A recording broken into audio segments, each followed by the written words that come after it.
Good evening. I'd like to call the regular City Council meeting of March 20th, 2019 to order. Madam Clerk, roll call, please.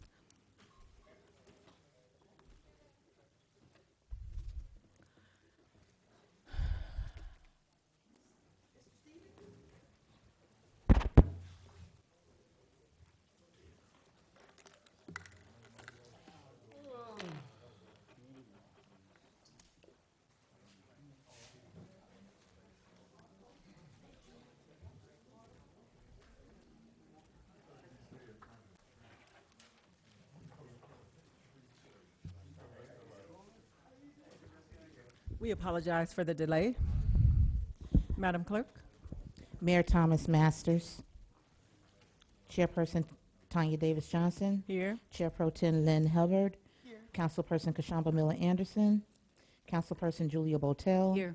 Councilperson Terrence Davis, Here. City Manager Karen Hoskins, Here. City Clerk Claudine Anthony is present, City Attorney Don Nguyen. Here. You may proceed.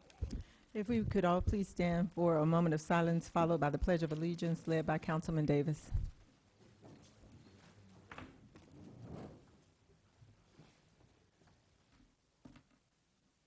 Shall we pledge? I pledge allegiance to the flag of the United States of America and to the republic for which it stands, one nation, under God, indivisible, with liberty and justice for all.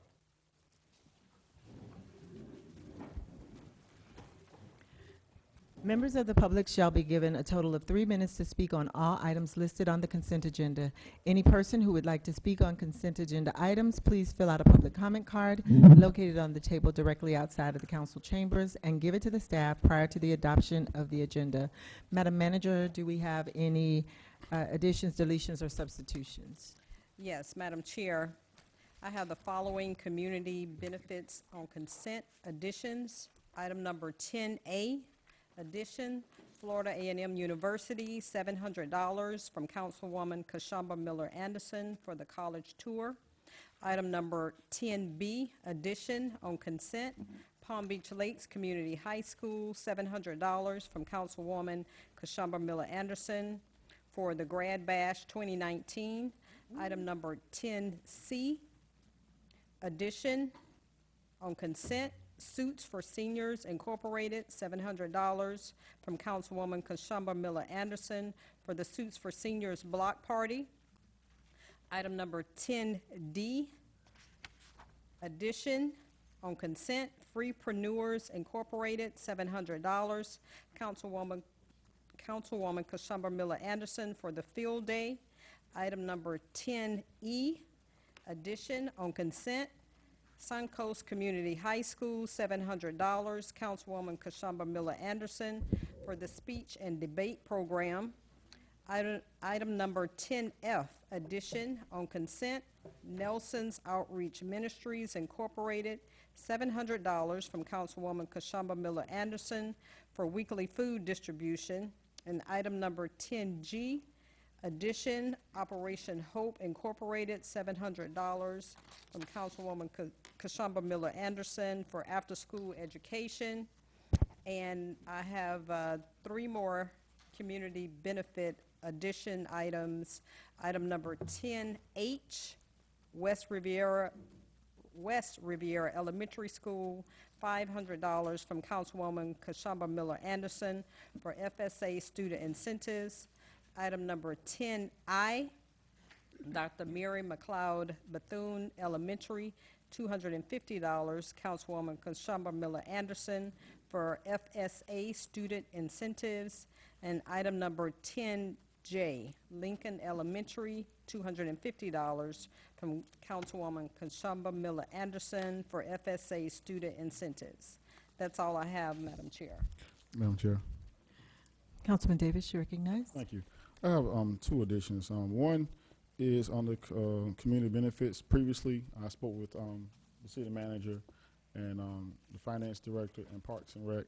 I had an item allocated for $2,500 for a town hall, and I would like to have that item, that money put into Parks and Rec for community programs to help out with the girls' basketball and a few other things that are going on Parks and Rec that wasn't necessarily budgeted, but I would like to make sure that money go towards for those causes.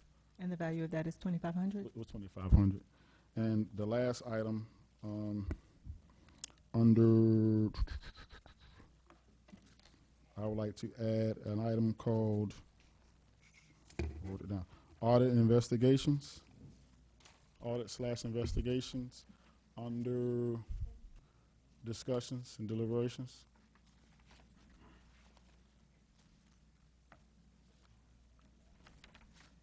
We can just put it at the end of the agenda, either or, it doesn't matter.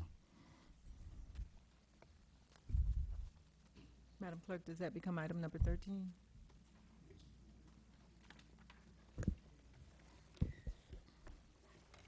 Yes, Madam Chair.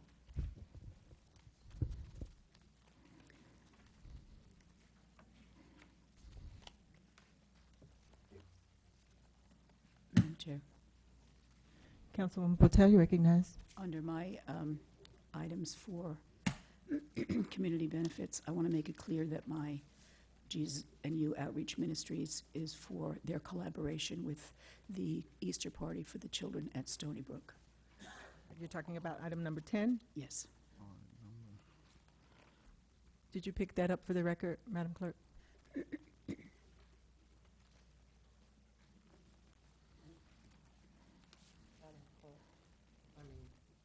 Chair Pro Tem, you recognize.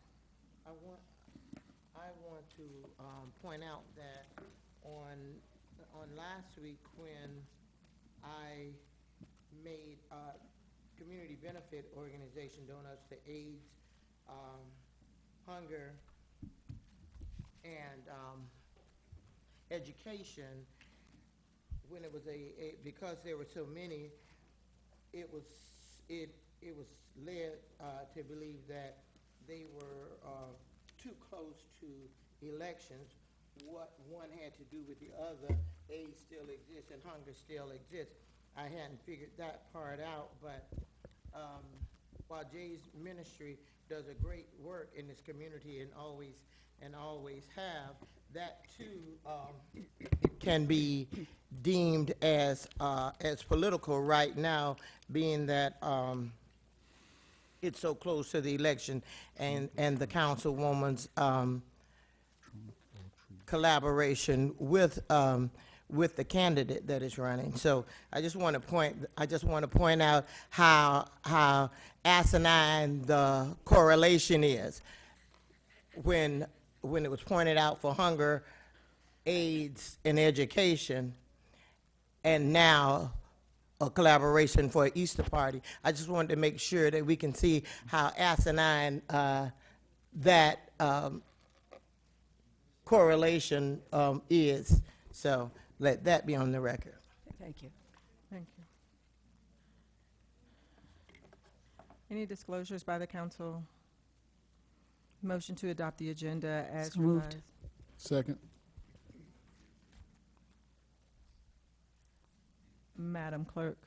Councilperson Davis, Yes, ma'am. Councilperson Botel, Yes. Pro Tem Hubbard, Yes. Chair Davis Johnson. Yes. Unanimous vote. Thank you.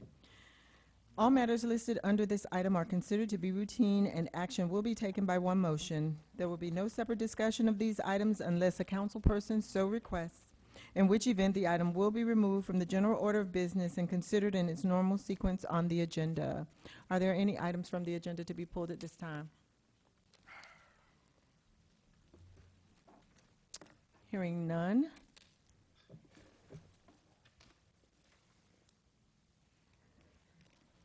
Public comment cards, do you have any for the? Yes, Madam Chair, we do have one public comment card for the consent agenda.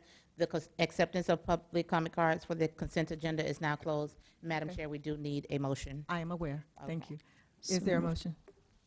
So move. Second. Bonnie Larson.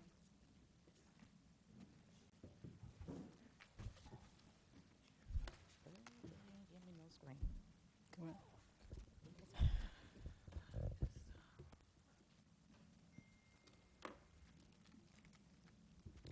Item number 4, it's a lawsuit in the amount of $75,000. For those who don't have computers, et cetera, could we have like a 25-word explanation of what that lawsuit was for and when the lawsuit began? I know when Mr. DeGraffenreich was fired, he was given an extra 6 months or so to clear up things, And so I'm interested in when this lawsuit began and what it's all about.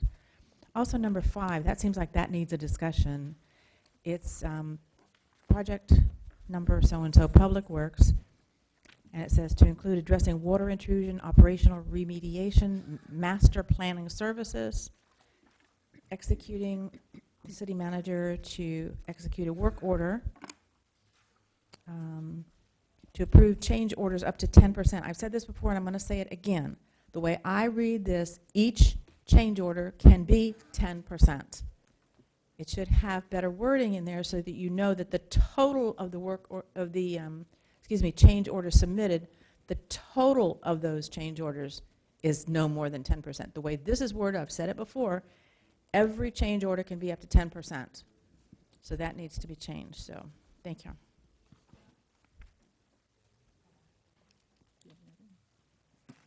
Madam Chair, that concludes public comments. Okay. Madam Clerk? Councilperson Davis, Yes, ma'am. Councilperson Botel, Yes. Pro Tem Hubbard, Yes. Chair Davis Johnson. Yes. Unanimous vote.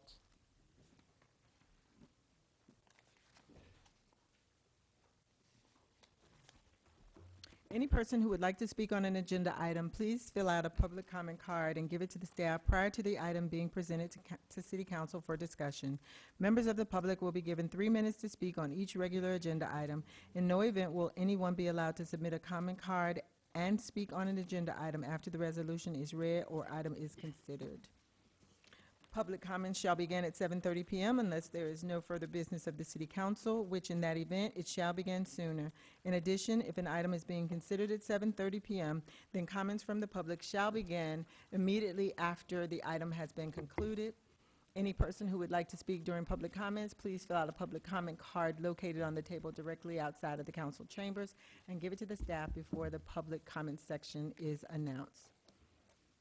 Madam Clerk? Madam Chair, we're on to item number 12.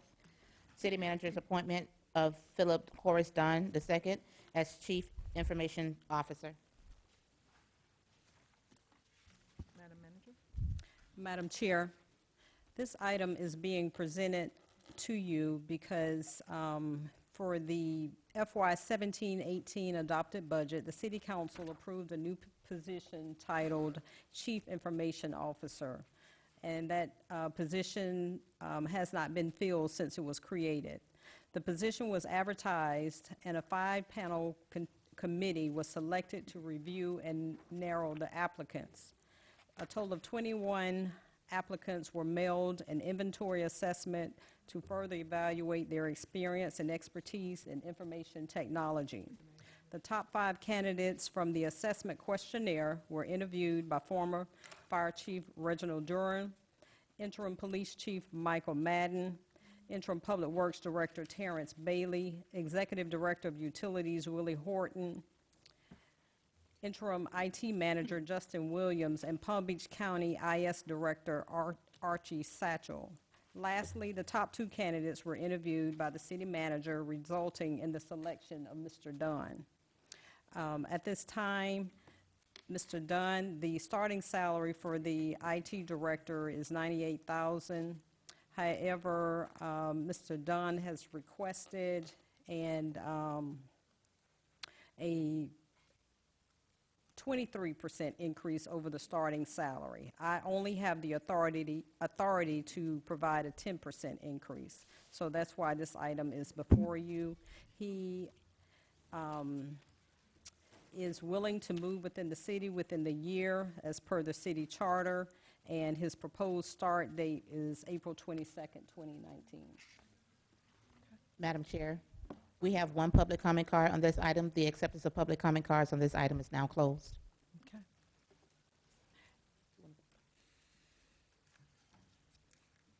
Bonnie Larson. I was going to ask if this job had been advertised, so Ms. Hoskins, you answered that. But it drifted off when you said, when is his proposed start date? April 22nd? Of what year? This year? Yes, ma'am. Oh, okay. Could you please explain to us what this job is? We had, for several years, we had Roseanne Brown was the information officer. Then she retired, then she went over to the police department, was the information officer over there. No? This is, sorry, Go ahead. Madam Manager. Well, it says information officer, that's all it says on here. this is an information technology, should I say. Oh, for the officer. IT department. IT department. Oh, it doesn't say that right. on here. Chief Information Officer, that's the title. Okay, yeah, no, I'm thinking like Roseanne used to No, be. It doesn't no. say that on here. And that's another thing, we should be able to read this and know what we're talking about. We should know that this is the IT department. Now, this gentleman wants 23% more than the starting salary of $98,000. Why don't we try him out for a while and see how well he does? And also, maybe somebody else just as good would have done it. Are we leaving it, in other words, are we leaving it open to applicants to say, here's the salary that I want? 23% is quite a jump. You know, maybe somebody else would have done it for less than that. And that's a pretty nice salary, 98,000. But I'm just concerned that we advertise a salary and then people come in here and say, no, I want this. They shouldn't have applied because they knew what the salary was. So if you could explain how that works, thank you. And Madam Chair, if I may provide you with the, with his background, his credentials. His education is from Seton Hall University School of Law, where he received his Juris Doctorate, Columbia University, where he received a degree in quantitative methodology, and Cornell University, where he received a BS in applied math and statistics.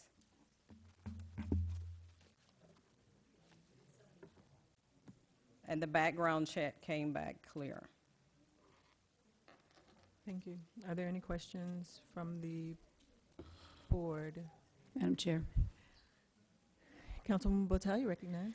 my concern about this is multifaceted. I'm concerned that the existing department heads, I don't know what percentage above the starting salary they are, but it seems to me that we looked at a compensation study, we rejected that compensation study. Maybe it's time to take another look at the compensation study going forward to see how much above they are above starting salary.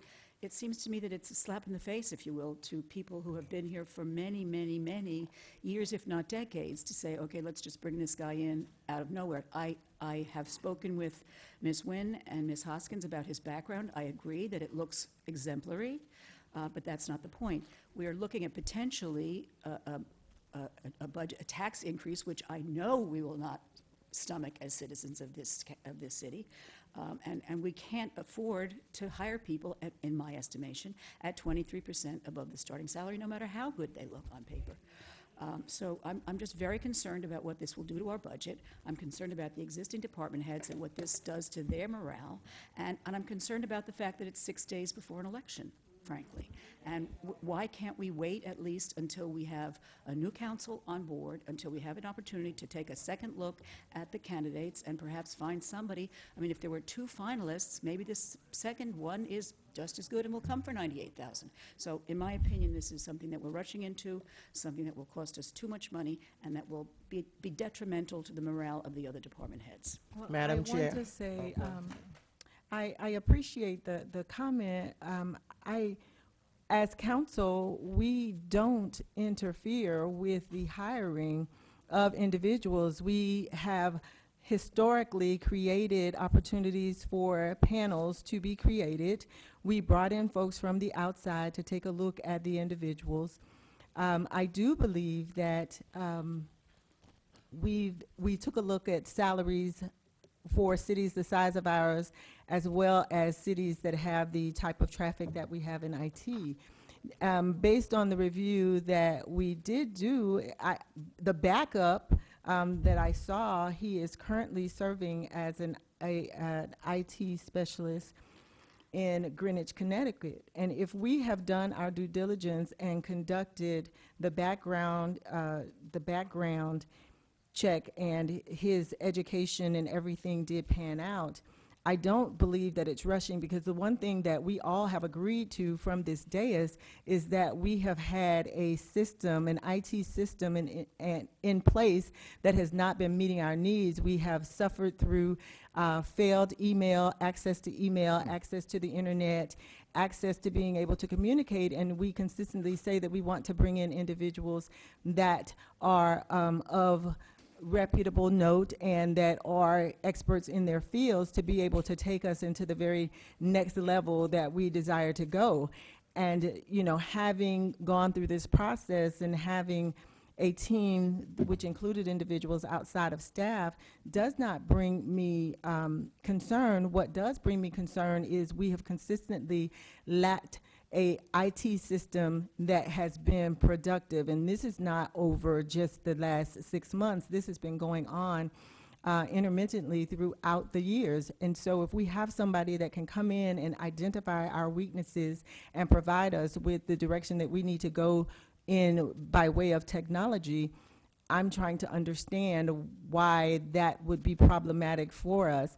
I understand the whole election thing, and we try to hang our hat on this election piece, but the business of the city still must continue no matter, you know, what is happening. And so to try to hold it, citing an election, we are doing ourselves a disservice to our internal customers as well as our external customers. Our website has been outdated. It has been, you know, it has been down. So to just try to hold it based on an election, we're saying that we're going to hold the business of the city until such time as an election is done. We have a responsibility to make sure that this body performs and moves forward.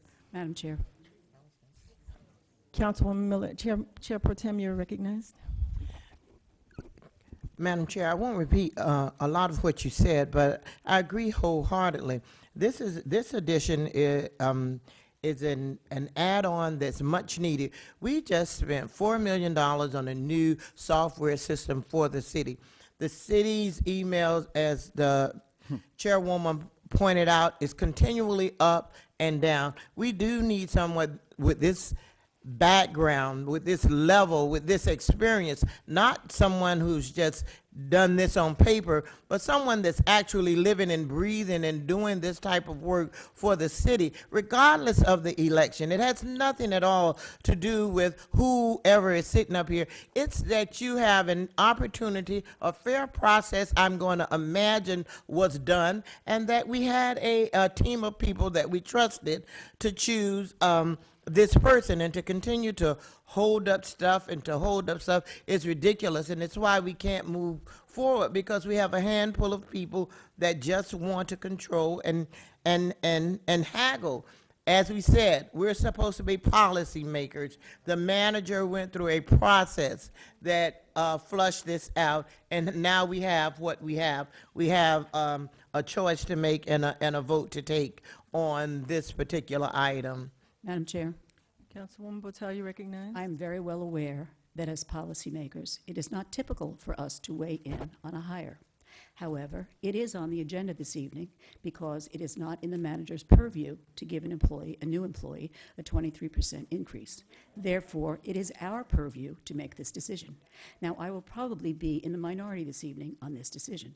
However, I'd like to make my position clear again. As a former employee of Apple Computer, as a former chief information officer of a large school system myself, I am probably better equipped than anyone up here to understand. Madam Chair. Excuse me, I'm speaking. To understand how well qualified this gentleman is. That is not my point. Neither was it my main point to say that it is 6 days before the election, although that is quite clear to everyone in this room. My main point is that giving 23% above the starting salary will be, number one, an insult to the existing department heads, and number two, an insult to our budget. I rest my case. Madam Madam Chair, Chair. Madam Manager. if I may share with you the director's salaries when the directors started. Bruce Davis, when he was appointed Human Resources Director, he started in 2015 making $113,000. The fire chief in 2014 started making $124,000. In 2016, when the Recreation and Parks Director started, that salary was at $107,000. The Utilities Director, starting salary, $118,000. The Finance Director, starting salary, $113,000. The Community Development Director, starting salary, $115,000. So I think this salary is in line with the starting salaries that the other directors were brought in at. They are currently above, they would be above the, currently making above the 122 what the CIO director would be making. Madam Chair. Madam Chair. Councilman Davis, you're recognized. Thank you. Wow. What I will say is that there's a lot's being said today. When we roll back, we look at all of our city employees about slapping them in the face. There's some folks that said that's held interim positions for almost 2 years. That's a slap in the face. First of all, we have employees that we gave 10% raises for the first time and ever in the history of Riviera Beach. We had police officers receive up to almost $20,000 raises overnight. We've done that. Our fire department, we've taken care of them. The city manager has within her authority to find the best talent capable to lead these folks who are excited about the opportunities in this great city. Now, I'm not here to talk about Hattiesburg, Pennsylvania, where my colleague has so much expertise in, because I wasn't in Hattiesburg. But what I will tell you is they report in Hattiesburg, they tell you that years ago, the leaders took out bonds and bonds out on the backs of taxpayers, backs of taxpayers. Those banks left those folks, left those cities, and Point of those folks order. are, no. Point of order. Don't Madam point an Chair, order that for has me. nothing to do No, with the yes, it topic does. at You, hand. you mentioned That about has your nothing to do your with the topic. My credentials. background in So, Harrisburg Madam has Chair, nothing to do she with the mentioned her hiring. Point of credentials order, about please. Hattiesburg, Point of Pennsylvania. order. Point of order. One moment, ma'am. Thank you. Madam Chair. Point of order. Thank you. Make it relevant, Mr. Davis. My Make your colleague comments. to my left mentioned about her experience being more qualified in where she's from. I did not I'm mention only Harrisburg. I'm only referencing up in Pennsylvania I of didn't what was mention going on in all those school districts and where she's from. And in those school districts and in those cities, This point hey, of order. bonds were taken out on the backs of That has nothing taxpayers. to do with So we're the- talking about Can we expertise. I'm not listen? talking to you. Point of No, order. I'm not talking to you. You had the microphone, you had the floor. Please respect. Point of order. You don't want to respect Thank you. nobody in the Point- city, but please point respect of me at order. this time. Point of order. So let me close back in. Madam Chair. Like I said, we've done, I Madam cannot Chair. stop him from, I'm asking him for a point of order. I have done that. Thank you. And so therefore, I'm asking Mr. Davis to make his comments relevant. I cannot control what comes out of his mouth. The next step for me would be to disband this meeting Thank you. if it doesn't, if we cannot perform. We have business to conduct, and we need to maintain the business at hand. This is part of the problem. This is the very part of the problem, and it's just feeding into what is the political football. So let's just conduct the business of the city, allow the city manager to make whatever comments she needs to make. Mr. Davis, please make your comments. First of all, my comments were very relevant. And when she spoke about her comments and stepped out of line, no one did a point of order. We have to start kissing up to those who have financial power in order to push political agendas. Here's the facts. We done right by all of our employees. Those are facts. They're happy. They struggled for a long time to get raises. We've done that. Right now, we haven't discussed the employees that didn't get the 10% that they requested. And that's my concern. We have employees that was on probation, they had some conditions on their employments, and the 10% was asked of them, and it was denied. And I would like to know, before I approve this, why that 10% was denied. Because if I'm going to do one for this person, I'm going to look out for my employees that are currently here. So we got current employees who were denied their 10%. Why were they denied the 10% before I address this percentage? Madam Manager, is there specific positions that we're talking about? Are we talking one individual, two individuals, 10? I just want to know how many. He's talking about one individual, Madam Chair. How many total were denied this year? As far as I know, one Or individual. just one? Okay. So within your authority, were you trying to do within your scope of service, scope of duty, which is allow you to approve the 10%? Was that legal? The city charter states that I have the authority to give a 10% increase to employees. Did you request the 10% for a specific employee? I requested that a certain employee receive a 10% increase, and that increase has not taken place because one The finance director has stated that I don't have the authority. He has the opinion that it should occur within 6 months after hire and when that employee is off probation. Has legal verified that one way or the other?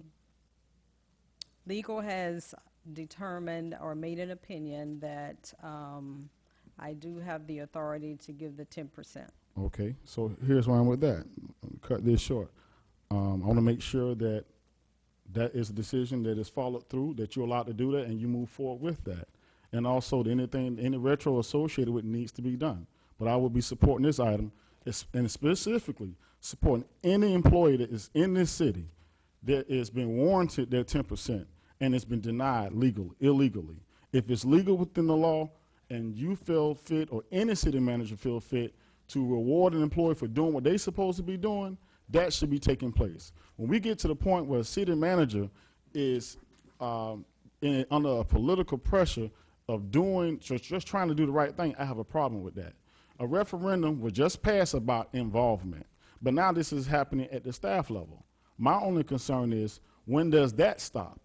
So I want to support this item tonight, but I want to reassure that the employee that was denied the 10% is taken care of as well, because we need to make sure that we continue to recruit the top talent, and top talent don't come with low pay and low benefits. If you want the best for this city, let's make sure we take care of those who are the best qualified, the top notch, that our committees to make decisions on. That's all I want to see when we talk about transparency. Let's be fair across the board for everybody. Let's take care of this individual here tonight, but let's make sure that nobody interferes with the city manager's day-to-day responsibility. And if they're denying it, you have the authority to do what you need to do with that individual.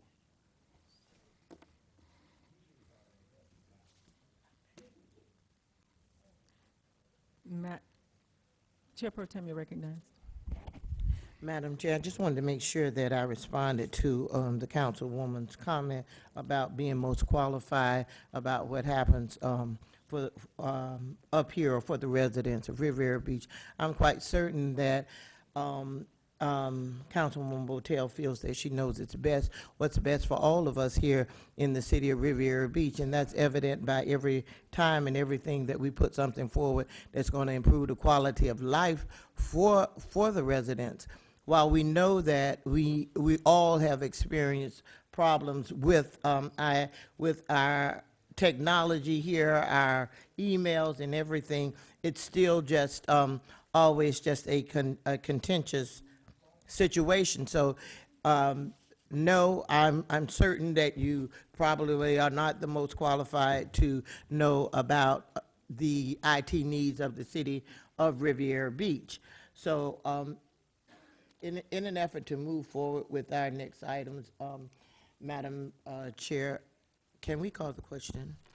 There was no question. We were in discussion and deliberation. I do have a question for you, Madam Manager. He has a start date of, a proposed start date of April 22nd. The next meeting of the City Council will be April 3rd. Yes, ma'am. Does that impede his ability to still have that same start date once that matter is approved?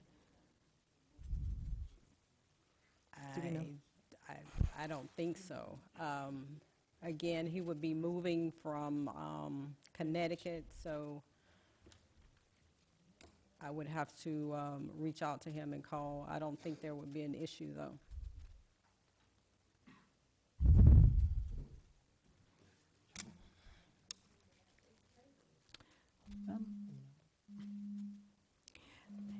You know, again, I still stand firm in my position, but if it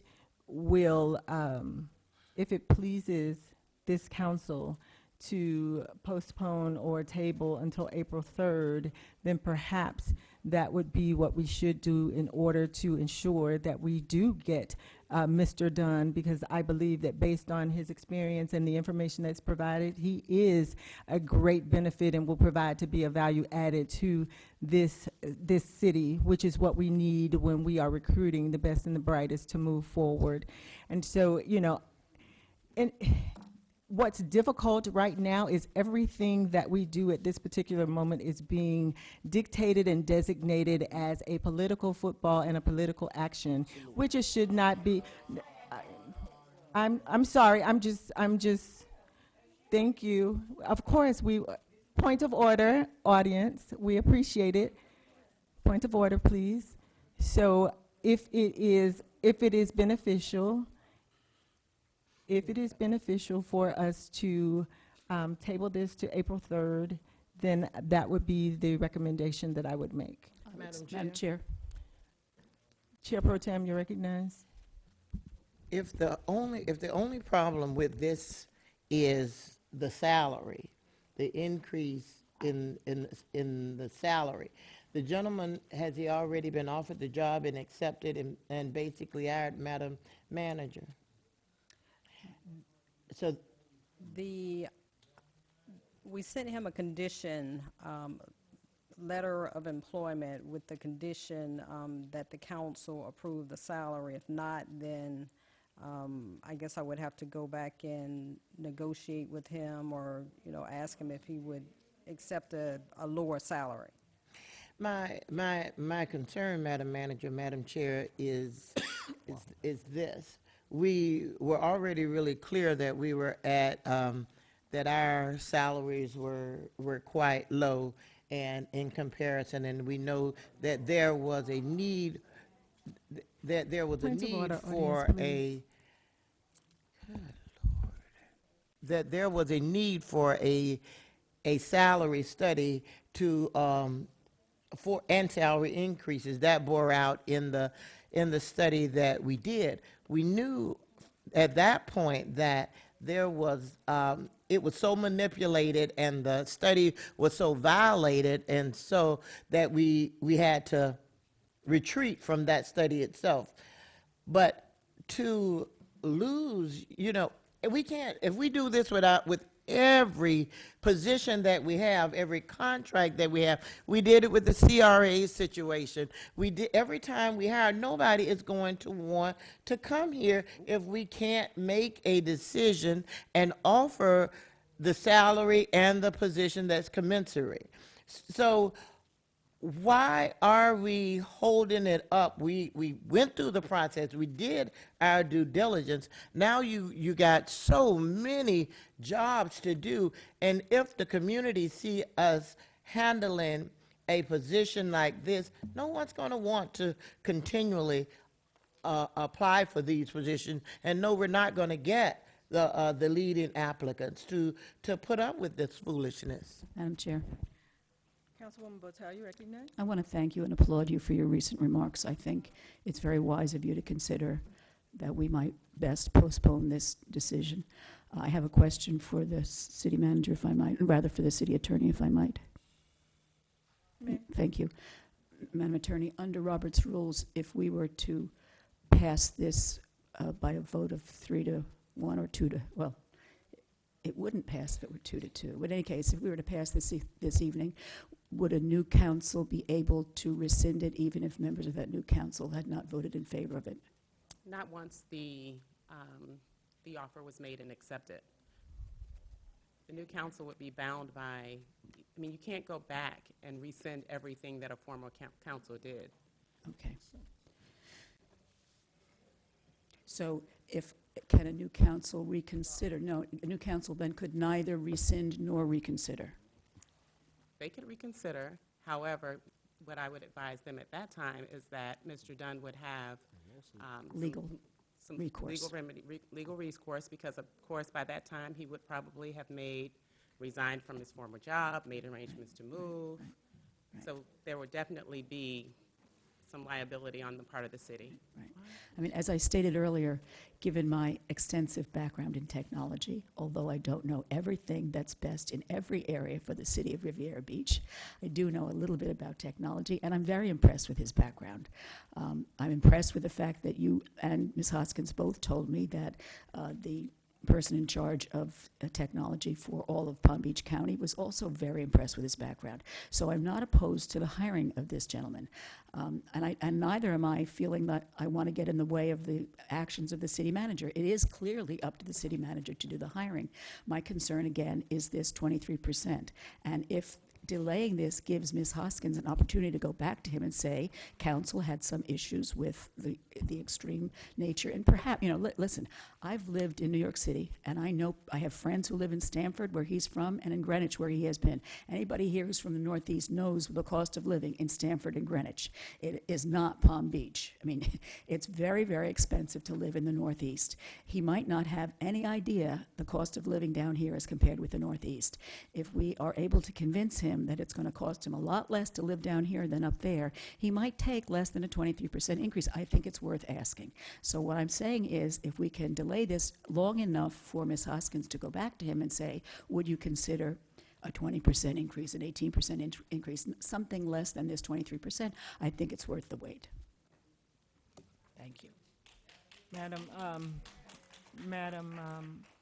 Manager, in your conversations with him, we started at 98,000, correct? And there was a conversation with him as it related to what was reasonable for him to relocate to the area. Was that a part of the discussion? We talked about the 98,000, and with him being an IT professional, he had in his mind a number that he wanted to work with, and I knew that, I only had the authority of 10%. So offered the 10%, which would put him at 108, and he said that was low. That's okay.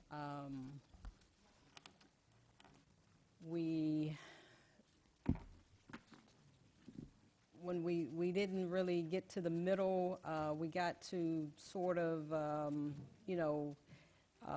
him moving here, and talked about him living in the city, and, he thought that the 122 was actually may have been 125, but we ended up at the 122. So if you would like, if it's your desire for me to go back and ask him if he would consider less, I'll do it. Madam Chair. Councilman Davis, you recognize. As a second option, other than what you are requesting today, I will say, hey, let's stick to the 10%, and the other 18% is offered. He hit after making probation. So you stay here for a year, he meets probation, and then he get the other percent. So you get the 10% now that you can do in your authority, and then once he or she makes probation, whatever how long that takes, then they can get the percentage that's requested, which it hits the original number. That's just an option. Yes, and an additional option would be to table and/or postpone with additional negotiation for, please, that we potentially table with renegotiation, having a conversation with him to see what his best and final offer is, because I do believe if we don't take advantage of this opportunity to hire Mr. Dunn, we are missing out on a superb IT professional. I agree.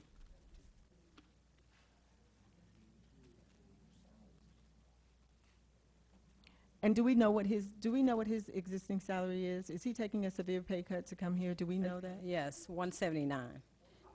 Okay. That's what he's making now? That's what he's making in Connecticut.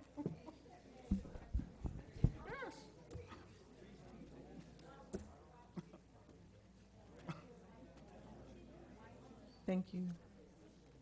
He has family down here. Madam Chair.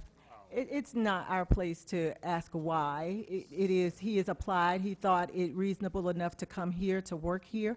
I don't believe that we should second guess his reasons. If he is exactly who he says he is, both on paper and in practice, we should be excited to have an individual of that caliber. So again, I will say, let's go ahead. That would be my suggestion. we would table with additional negotiations and come back with what he's recommended. Do you need a vote on that? Madam Clerk, what do you need from us? Madam Chair, Yes. if it is the desire of the board to postpone to the next city council meeting, I would say to postpone. If you desire to table to the next city council meeting, either action will take a motion.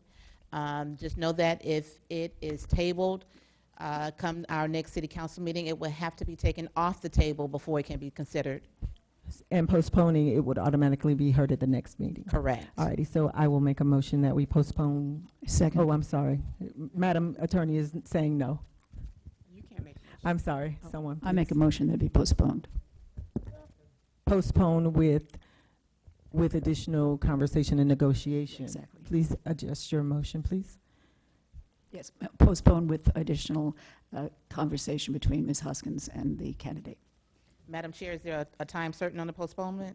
Next meeting. Next meeting. It was not stated in the motion, that's Sorry, why I asked. next meeting. All righty. Would you like for her to restate? I think for the record, let's restate the motion in its entirety. Madam Chair. Please, Make a madam. motion that this item be postponed until the next meeting, given the opportunity for Ms. Hoskins to have a conversation with the candidate regarding salary requirements. Did I say it right? I think so. Does your second still stand, Ms. Hubbard? Yes, it does, Madam. Councilperson Davis, Yes, ma'am. Councilperson Botel, Yes. Pro Tem Hubbard, Yes. Chair Davis Johnson, Yes, unanimous vote. thank you.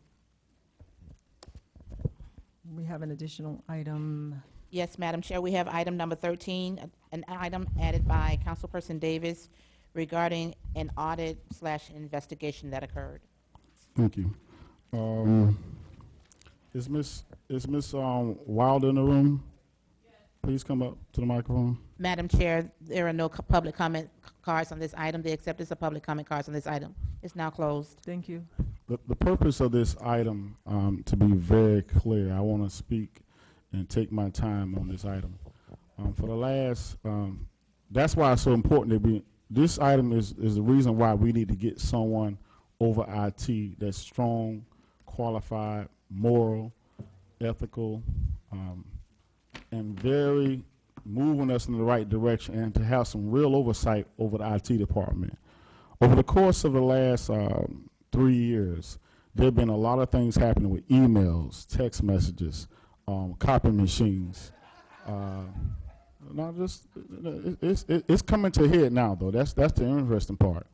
And there is some information now that is very clear that folks have been abusing their elected official authority to use taxpayers' dollars to push political agendas and print information on city computers. People have been reviewing my emails, my text messages, leaking stuff to the press. Ms. Wilder, you please come to the mic. I'm going to ask you a question. So this morning I called you, correct? Yes. And I stated that I had some concerns with my phone, correct? Yes. Then we had a discussion to talk about sending some text messages out and see what happened, correct? Yes, And what was our intent? To focus on what? Finding out what? find out who was getting the text messages that were sent, because when I woke up, I just didn't want to wake you this morning, Mhm. and the Spirit told me not to mention any names, just to send it, and I need the information ASAP. Correct. And then I mentioned Ms. Botel, and I don't know how that came out, but something happened at a meeting where you attended. So So they it- knew what was on the, right. So at 9:40 a.m., I have a witness here, and I have documentation. This is for those who want to hear the truth. I'm not here to speak to those that do not care about the city. If you don't like me, fine with it. But these are facts, okay? At 9:40 a.m., me and Ms. Wilder started this text message experiment. At 9:40 a.m. I was at the League of Cities today at approximately about 11:30. We got an executive board meeting, and I was having a conversation with a gentleman who was discussing about job creation, recruitment fairs, with Career Source. While I'm having the conversation, I just put my phone down, I just put my information down, reserving the seat for all my colleagues who will show up to this meeting.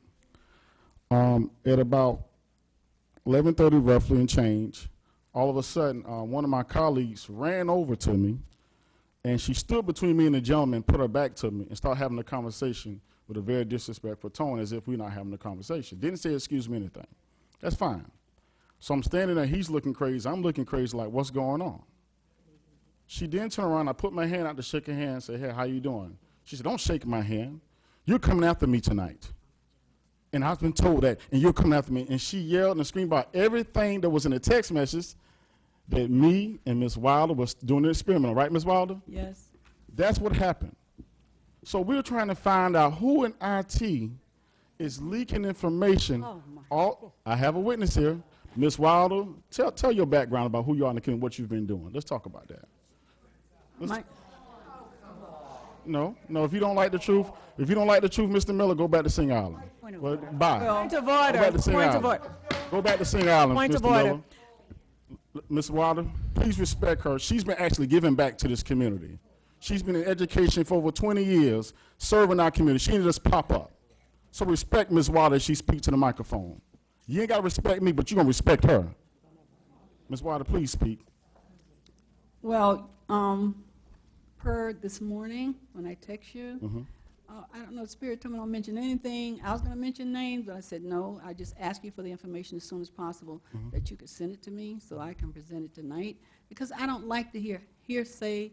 I like to see stuff on paper.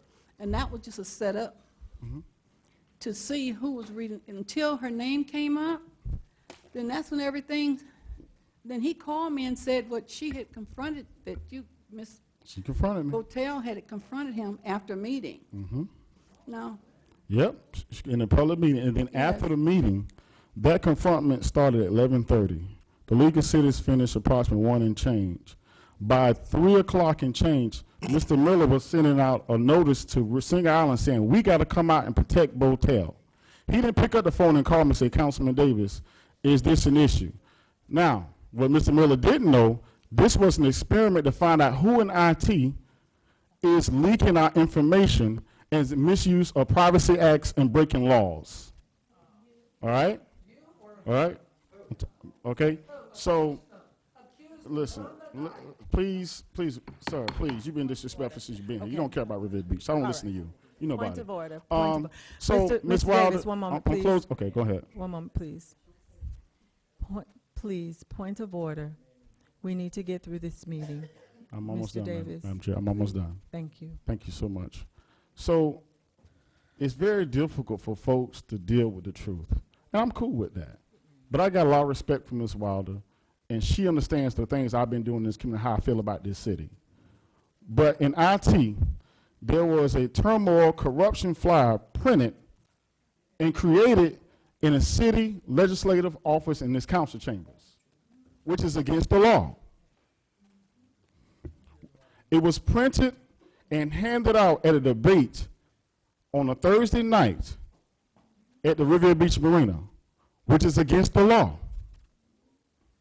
And tonight, I'm asking for an audit and investigation of all printers, computers, text message emails, and who have access and who's logging in to do these things to this city. Now, there's some folks that want to paint this city as corruption, but you're not going to use taxpayers' dollars to kill the same folks who spend the money that you're serving.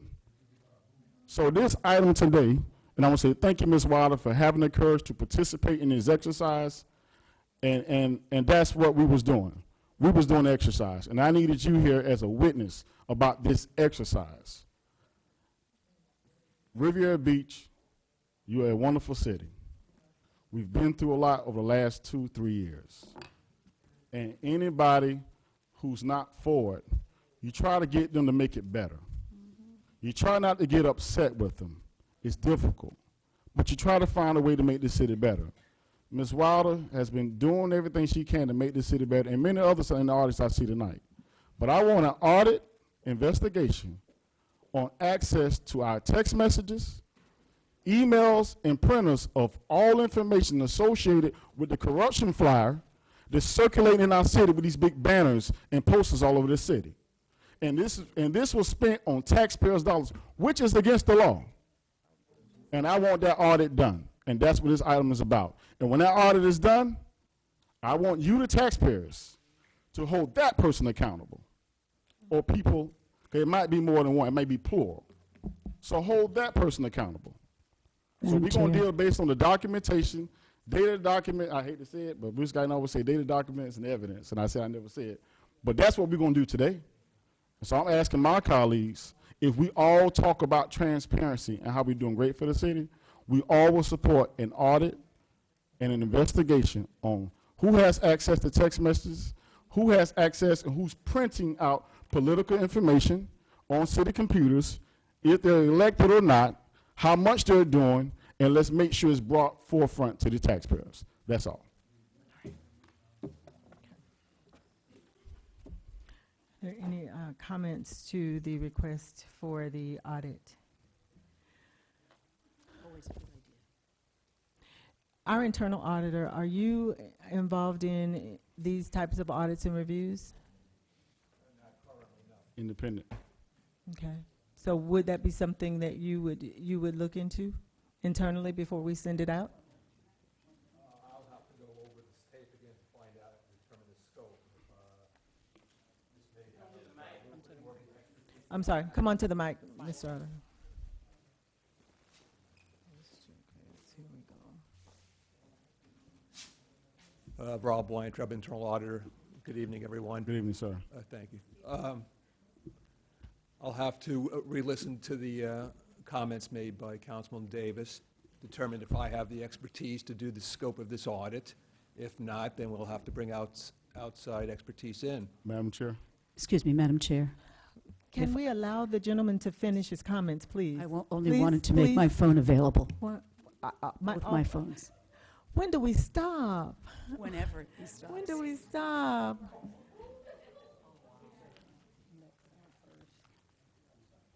Mr. Davis ain't going nowhere. Riviera Please Beach, complete. born and your- raised. Was your statement complete? Yes, I Do was. something for the city. Thank you. So we need to have Madam Manager follow up with the internal auditor to find out if this is the scope of work that can be performed by the internal auditor versus sending it out to the Ethics Commission or to any other outside agency for review. Madam Chair. Mr. Davis, you're recognized. No disrespect to the internal audit, but I would like to have someone independent of the city because a lot of our issues are coming from within, and we must make sure that we bring in someone from the outside to do what needs to be done. And they can work with the internal auditor to accomplish that. Can you then make a request to the Ethics Commission for review of the concerns that have been outlined? Yes, ma'am. Would that be the next step, Madam Attorney? The manager Inspector can- General or the, If it's the direction of the board, the manager can do it. Councilperson Davis can do it. all right. Is the board clear on that? Do we have any pushback from the board with that direction to the city manager to conduct an internal or Madam external Chair. audit?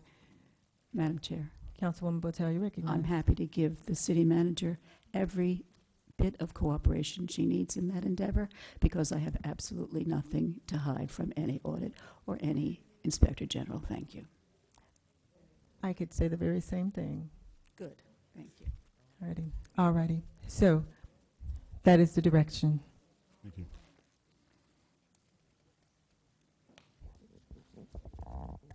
Let's see the,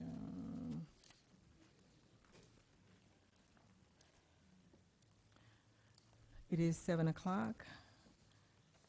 That is the end of our agenda. There are no board appointments. We will go into public comment. Public comment shall begin at 7:30 PM unless there is no further business of the city council, which in that event, it shall begin sooner. Madam Clerk. Madam Chair, the acceptance of public comment cards.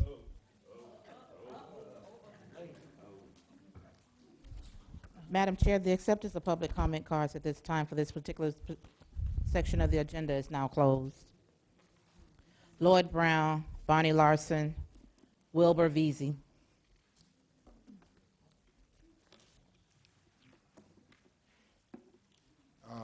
I wish I could have pulled this up, but I'm not as good as a kid. You can get a kid to do what y'all want this man to come in and do.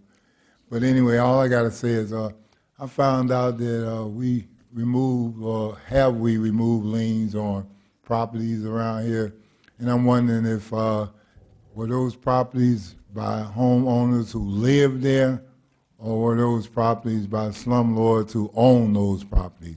Because I don't understand you removing liens on somebody who got 40 or 50 houses and 30 of them in bad shape. That doesn't make sense. Doesn't make sense at all.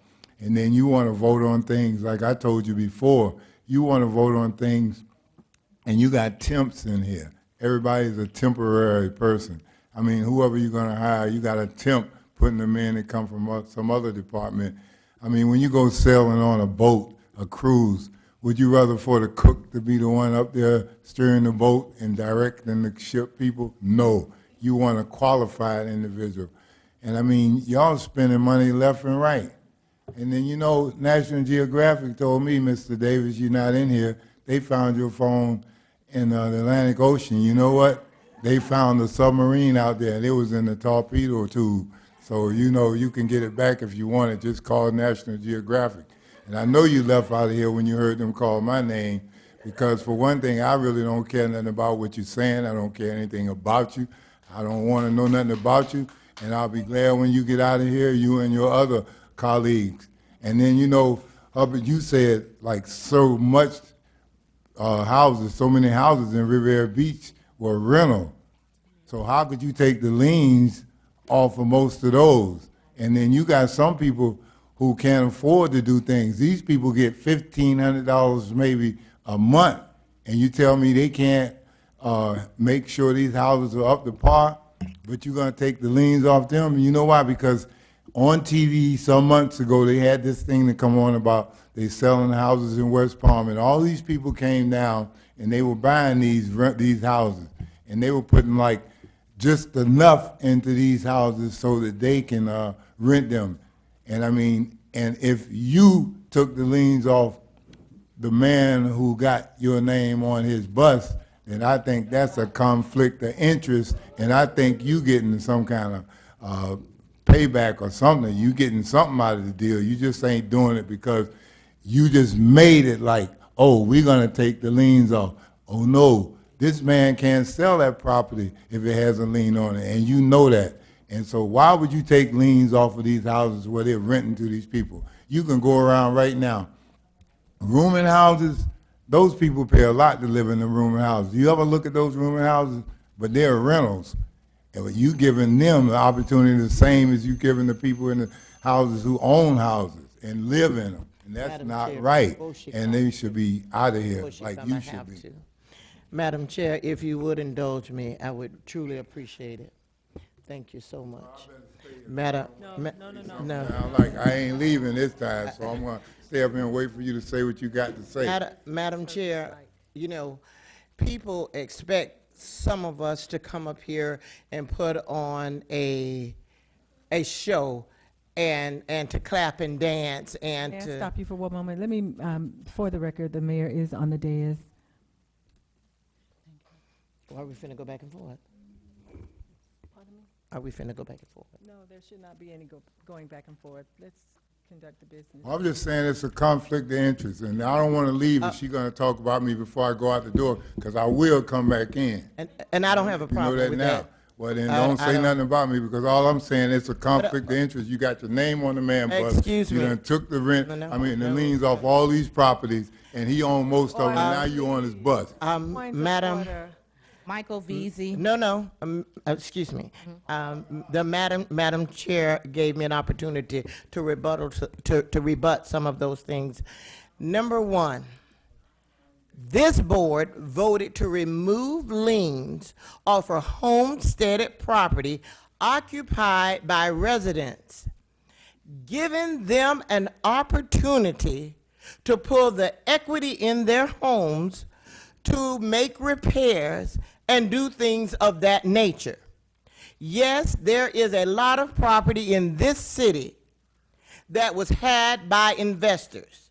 There are a lot of properties that turned this city into almost more rental than home ownership. What we're trying to do is allow this community to be stable, to have people to be able to stay in their homes. There are no investors or rentals that was removed. The word had to be homestead property.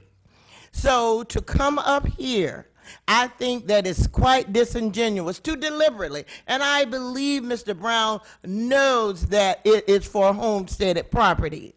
But to come up here to floor shine and to impress people with such elaborate lies, I think I have a right and I should respond to this. The other thing is this. There are when going through those properties, there were so many residents who said they are getting calls. Do they want to sell their property? They're receiving letters about selling their property. They did not even know some of the liens were on their homesteaded property.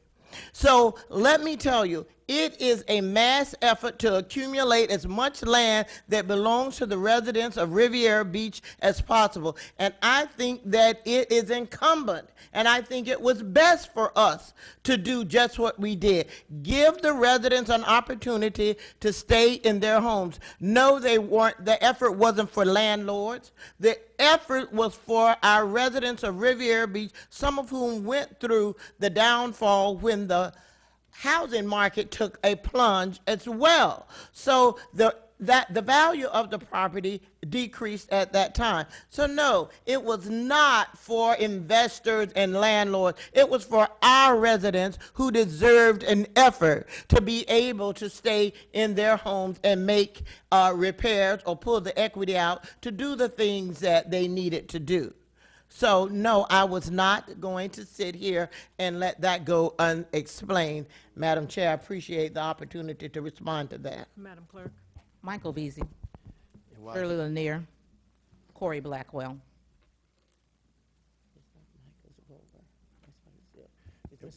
Madam Chair, Wilbur Veazey. while she's coming, I just want to say that Pastor Griffin Davis is a well-respected, long-time pastor in this community. Very well-respected by his parishioners and others in this community. Touch not my anointed and do my prophets no harm is the scripture. That's all I have to say. Wilbur Veazey, is he here? Yes, if he was referring to the bus. Pastor Davis. Good evening, Council. I've been a resident of River Beach all my life, 53, almost 54 years. And I haven't had an occasion to come to very many council meetings, but every time I have had an occasion to come, I'm just taken about the ignorance that's allowed to take place with the public.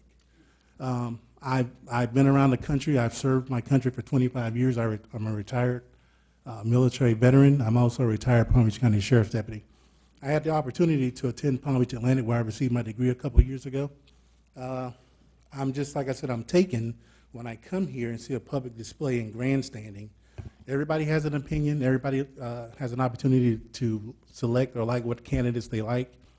But the process is to vote. The process is to vote and make an informed decision. And a lot of times I'm sitting here, I don't think people make informed decisions. I don't think people read and truly understand what's being put ahead of them, in front of them. I've supported Lynn Hubbard for a number of years because I worked with her hand in hand on a bunch of projects, rights restorations, and some projects around the city that entailed cleaning up and trying to beautify the city. I've also served with her on the council, the Palm Beach County Black Caucus. So I truly understand her. I truly understand what she's trying to achieve. Being a resident of the city for so long, I've seen a lot of changes over the years, a lot of negative, some positive changes, but I think there's a lot of outside influences that are trying to take control of the city. And I think we need leadership that's gonna keep us grounded, look out for our interests. I have 5 grandkids now that I have the luxury of being able to see grow up in this city. I own two parcels or homes. That was a blessed thing. I just want to see my city grow. I don't know what the conflict is with the Sanger Island and the east and the west side. I do think there's some disparity. We just need people to bring it together, look out for the interests of my grandkids, my family, and my well-being, and make this a city that we can live in and enjoy. But when people are allowed to come in and be ignorant, make comments, I think you need to change your charter to make these people escort them out of here, because we don't need ignorance. We need to have some things addressed. We need to have our issues looked at without people grandstanding about what they feel. Voting is the way you answer. Voting is the way you resolve your issues, not just grandstanding. And that gives a black eye to the city, because everybody's looking at how people are making comments and saying things and making gestures, instead of just being informed and making a decision that's going to be able to be heard and addressed appropriately.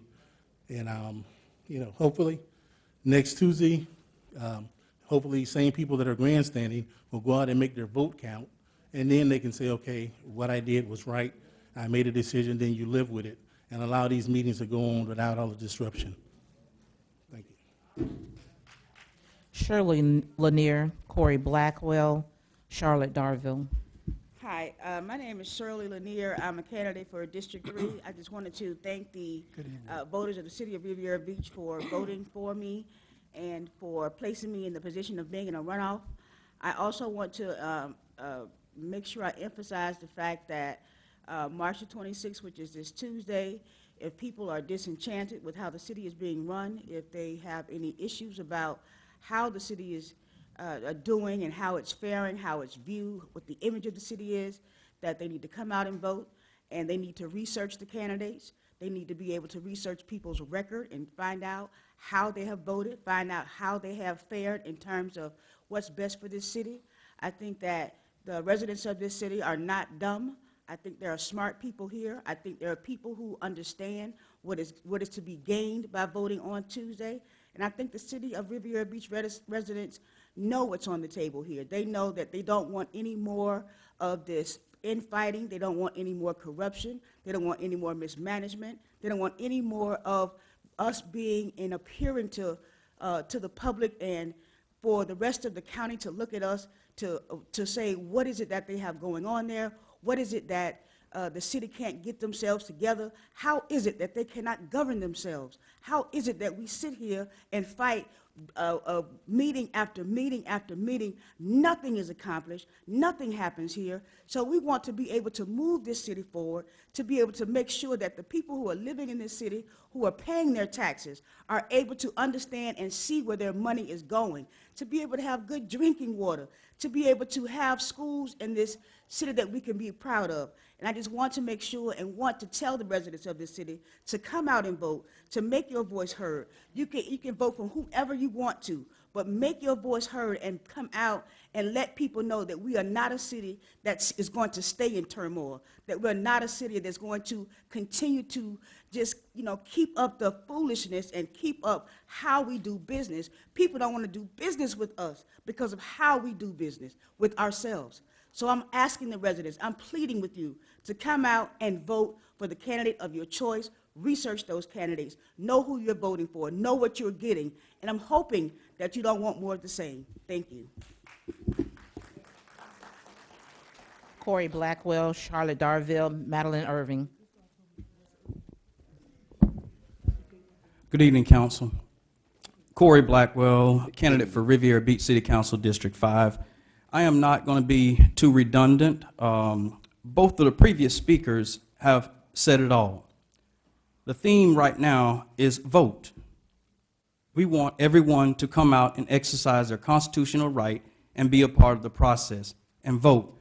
I too, like Ms. Lanier, I want to thank all the residents that are sitting behind me right now who came out and exercised their constitutional right and voted on the 12th. I thank you. I thank the voters at home.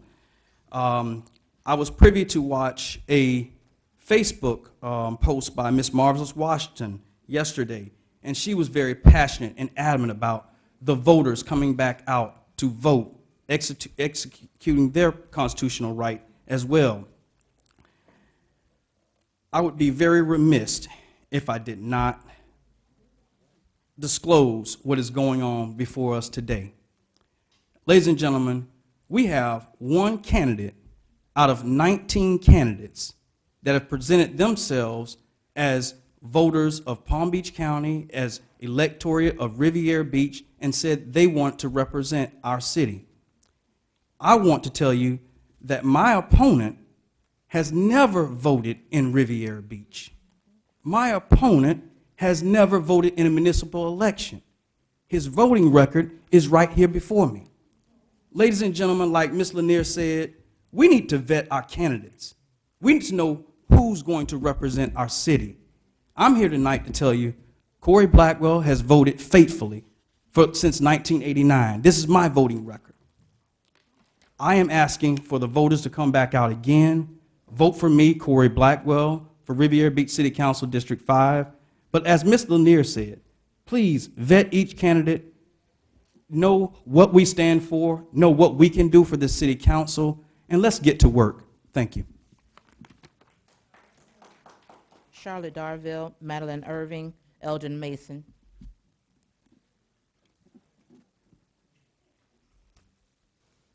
Good evening, City Council Mayor. Good evening. Charlotte Darville, 20th Street, Riviera Beach. I have lived in this city since 1972, at least on 20th Street. I've lived in this city longer than that. My husband was raised in this city over near 13th Street, where it is slums.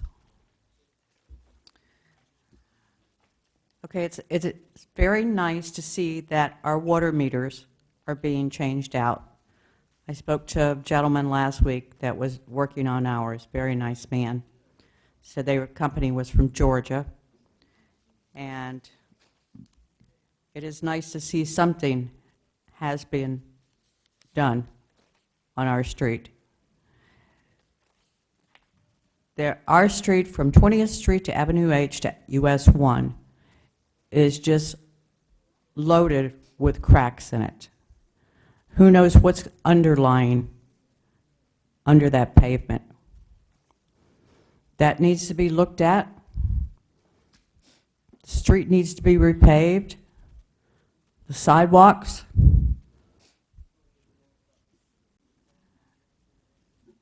I've been advocating on this for quite some time about the repaving.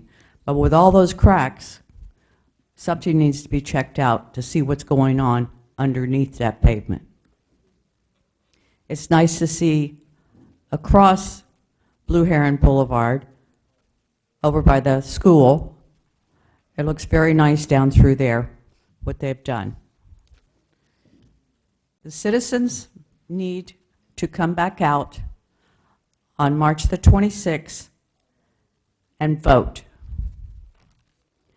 I know some people don't show up when there's a recall, but this is your God-given right.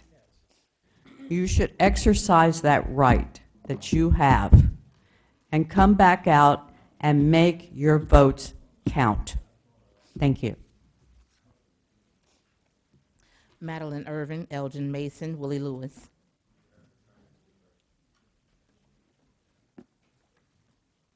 Good evening. I'm Madeline Irving, Riviera Beach. I want to just address my displeasurement with Mr. Davis, and I understand that this is his last go-round, and he might be a little bit bitter. However, to actually sit here and throw rocks and talk about the procedures of violation when the community still wants to know where the text messages are. We have been in such a disarray wanting to know where those text messages are. How did your phone end up in the ocean? And now you want to bring something and attack someone on the dais. I have a problem with that. You have at many of the meetings gotten up, walked away. You don't even want to hear what we have to say. You can't take this out for you as being bitter because we've tolerated you long enough. The people have spoken. Thank you, Ms. Davis-Johnson. Thank you for tabling something and listening to the residents, because that's all we want is for you to hear us. You all must remember that it's the residents that put you up there. It wasn't your person of interest. It wasn't the people who backed you, being that if your name was on a bus or not, it's the residents that put you in those seats. And I want to understand that talking about the grandstanding is Mr. Davis. He has taken every opportunity to make this about him. This isn't about you, Mr. Davis. This is about the residents, and the residents have spoken, but you have not, because you have yet to produce the text messages that you fired Mr. Evans. So until then, I'm all for a forensic audit because Ms. Botel said that way before now. So you're not inventing the wheel. It was already there. And I wish you well on whatever you decide to do. But Councilperson District 5, you will not be. Thank you. Elgin Mason, Willie Lewis, Ernestine Gordon. Willie Lewis, 1381 West 28th Street. I came here a year ago. I told y'all, be careful how you treat people. I also told you never, ever underestimate your opponent. You have. And the things y'all been doing, first of all, you got two chiefs sitting over there. And y'all got the audacity said that Riviera Beach, the best waterfront city to live, work, and play. Well, guess what? We got heroin running up and down our streets like milk and honey. We got cocaine in our ghetto like Skittles. And we got two chiefs sit up here every week. All other chiefs went out in the field. But y'all got two gentlemen just sit there and y'all just pimp. That's what y'all do. Y'all just grab people and give them money. You understand? It's time to stop this. Ms. Botel, that's why we voted for you. When you came in, you beat Ms. Botto by a landslide. There wasn't even no guessing because the west side voted for you. You understand? As a whole. And Masters, I want to tell you something. I never disrespect you, but you got to stand up and be a man and quit pulling Reverend Davis' coattail. Okay? He sent a message to you that it was time out. He don't have no votes for you, sir. And every one of y'all, I want to send a message to you. Because this is who I represent, the people of God. And these people going to remove you. And you can sit there. Honey, the things you have done to this city. If I had asked you a question, you ain't going to do like the kid did. I'm going to give you a chance to answer. If I had came to your house and told you your daughter was sexual harassed by a gentleman and another gentleman exposed him, would you have fired him? I'm going to give you 59 seconds. Can't answer it? So I take my time back. Mr. Davis, you want an investigation? I told you I was going to campaign for you. I gave you information outside of this office. You took it straight to Reverend Davis and he put your name on the bus. Yes, you did, sir. I got a picture of it. Sir, I filmed you when I dropped the papers. I want you to remind something. When I dropped the papers in your car and gave you them papers, I had a jitterbug in my truck filming you. I don't play. And I ain't got to guess about it. I told you about Brent Johnson. Left here in 2015. You went over there and went to bed with him. You. And here you is, y'all fired the city manager? For what? And the thing about it, I worked in property maintenance for 20 years, ma'am. You do not have no right to take your credit card and show favoritism to no citizen because the property maintenance have all the money to fix sidewalks and everything. We have a list over there. And how do you go ahead and spend something out your credit card? How do you do things? You just do what you want to do. Y'all do what y'all want to do. Well, it's over. My time up, y'all time up. I come to tell y'all. Thank you. Bye-bye. Elgin Mason, Ernestine Gordon, Billy Brooks. Madam Chair, I understand the chairwoman's frustration, but sometimes, you just cannot come to this microphone and continually tell lies and no one says anything. Mm-hmm. Yep. The gentleman made two blatant statements. The woman who he's referring to that felt she was sexually assaulted. I'm the one went to the manager, and he said, I'm going to open an investigation.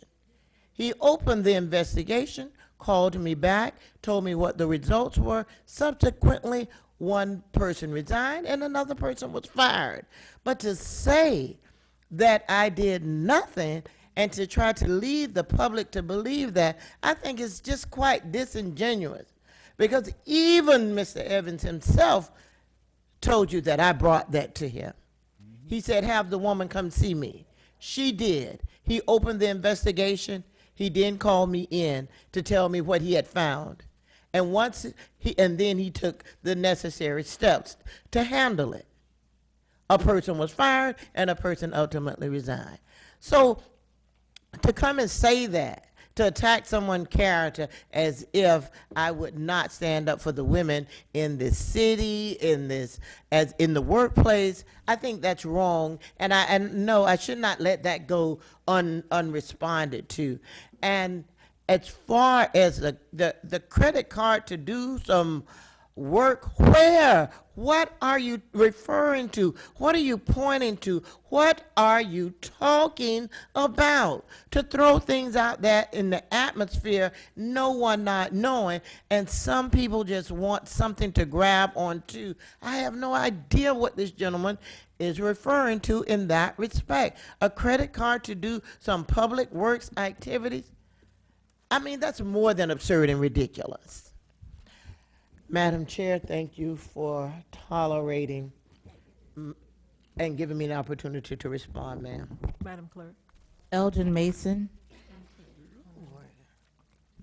Ernestine Gordon, Billy Brooks, John Miller.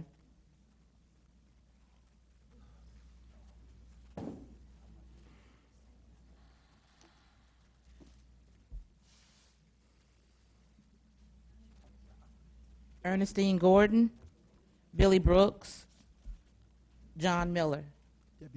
Debbie Isaacs. My name is Ernestine Gordon. All I'm up here to say for the people to come out and vote. It's time for us to have new leadership. We need new blood up there. We need people with new thoughts up there. And I'm begging the people to come out and cast their vote. I realized that we didn't get our voters' information until today. I got mine today. I called the office and they say we'll get it today, which I did. And I'm asking the people, you got your information, do your voting and put it back in the mail tomorrow. We know we have to clean house. We know that. So we have started, we want to continue, we want to finish. We need new blood up there, new thoughts, because the city, we want the city to move. We look like we're in a standstill. Nothing gets done. We comes up here and talk and talk and talk, and nothing get done. So it's our time now. And I'm begging the people to get out there and vote. This is your right. Get out and vote. Thank you. Billy Brooks, John Miller, Amon Israel. Billy Brooks, 1325 West 28th Street, former candidate for District 1.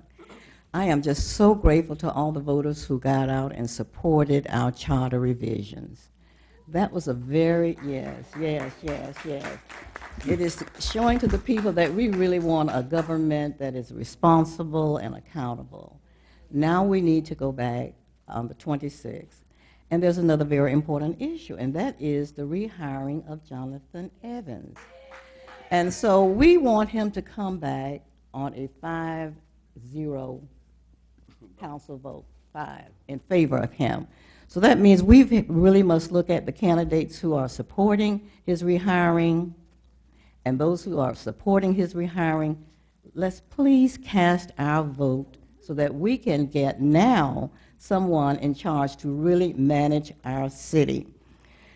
Someone had asked me to please say that in regards to public comments that are to start at 7:30, that it really is not fair if someone comes here at 7:15, assuming that they will start at 7:30, and it's already been closed out. So there should be some consideration that no matter what, if you start early, to allow at least until 7:30 or 7:28 or 7:29 for people to come and express their opinion. They've taken the time to come.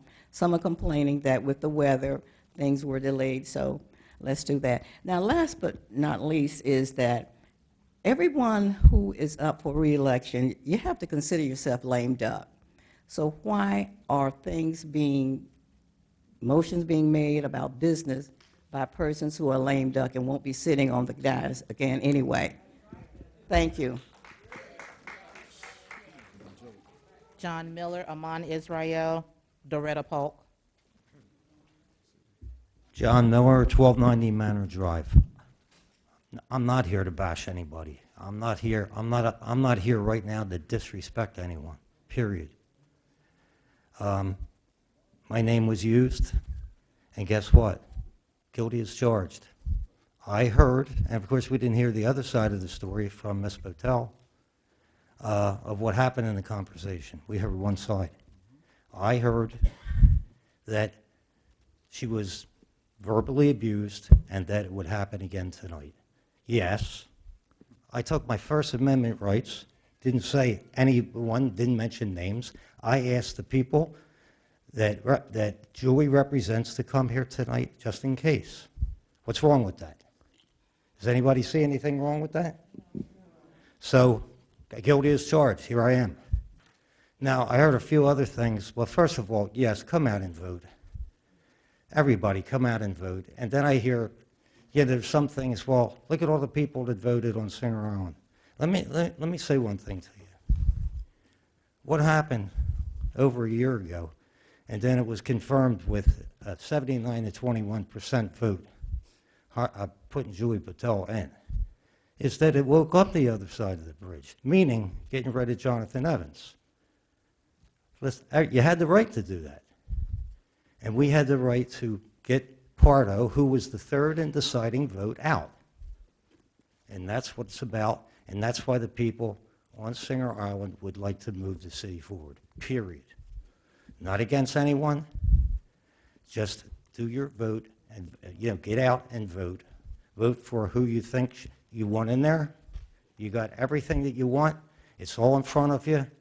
And I can tell you this, I'll be here standing here every meeting night if I hear that someone's going to attack my council lady. If they do or they don't, I'm going to be here because I'm going to stand up and say it's not right. And I think that's what most of you would do too. Thank you. Amon Israel, Doretta Polk, Fane On Losman. his comment, I want to thank Mr. Miller for his unwaverable support, standing for me the other day. Thank you, John. Good evening, Council, Chair, Mayor. My name is Amon Israel, Riviera Beach, Florida. There's many times I talked about Riviera Beach and the wonderful attributes that we have. And one of them is the beach, one of the best beaches in Florida, having one of the best high schools in Florida, Suncoast. Grand Rapids being the #1 tourist attraction between Miami and Orlando. We're #1, #2 in the world on onshore diving. We have the #1 super yacht service center in the world, which is Ravovich. And our present council has not taken advantage of these wonderful attributes. What they have done is let our municipal buildings deteriorate.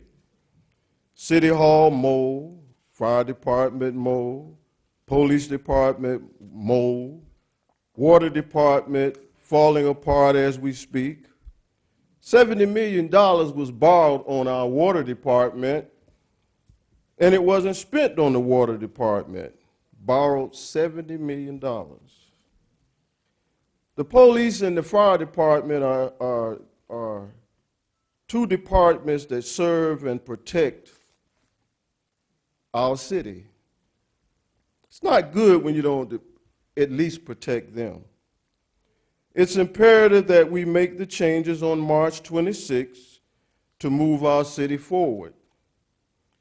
23,000 roughly registered voters that we have in Riviera Beach. We had a very low turnout, which was about roughly 5,000 voted. It's up 5,000, thank you, that roughly voted. It's time for us to make the necessary changes and stop complaining. I also suggest whatever decision we make on the 26th, that we still stay together to make our city truly the best city to live, work, and play. We have too many wonderful attributes that they have not taken advantage of.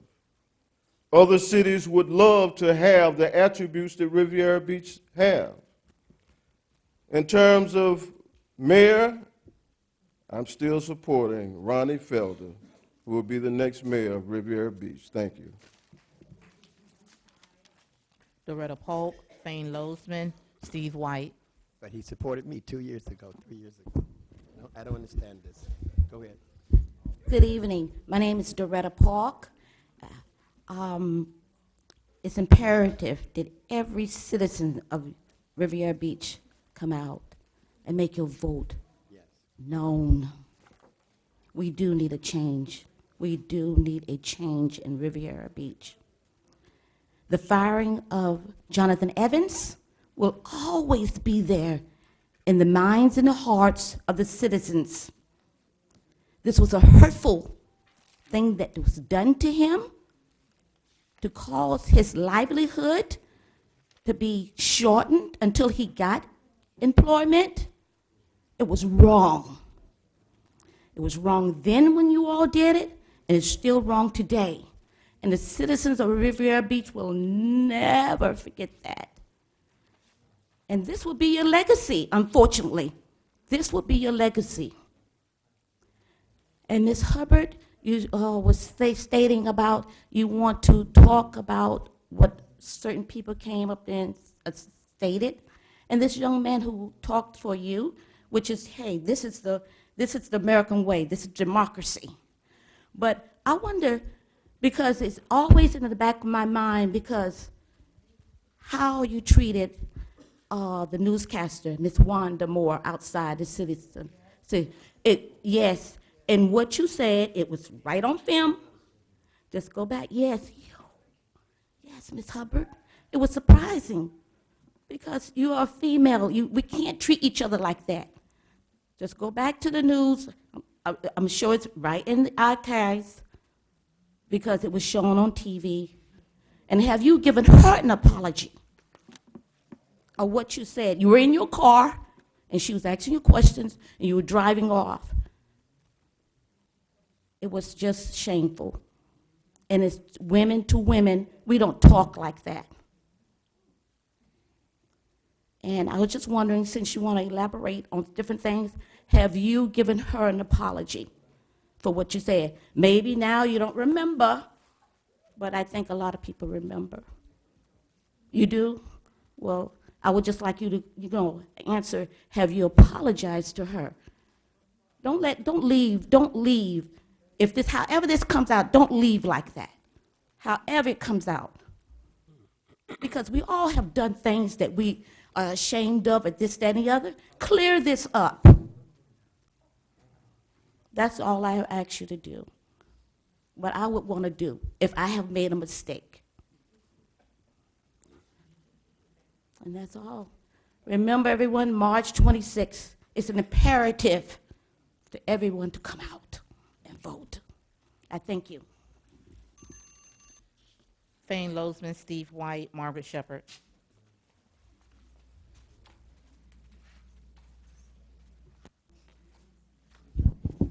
Fane Lozman, Singer Island. For the record, Ms. Moore is one hell of a reporter. She came and interviewed me on the steps of the U.S. Supreme Court, and she was the only local reporter besides Jane Musgrave that went up to see that case. And that case was about the First Amendment. And I was pretty shocked when the retired sheriff's guy came up here and said, oh, well, people are grandstanding and this, and they shouldn't be doing that and this. The First Amendment is free speech, okay? You may not like the First Amendment, but it's first for a reason, because it's the most important amendment out there. This is what separates our country from a police state, our country from Russia or Cuba or dictatorships.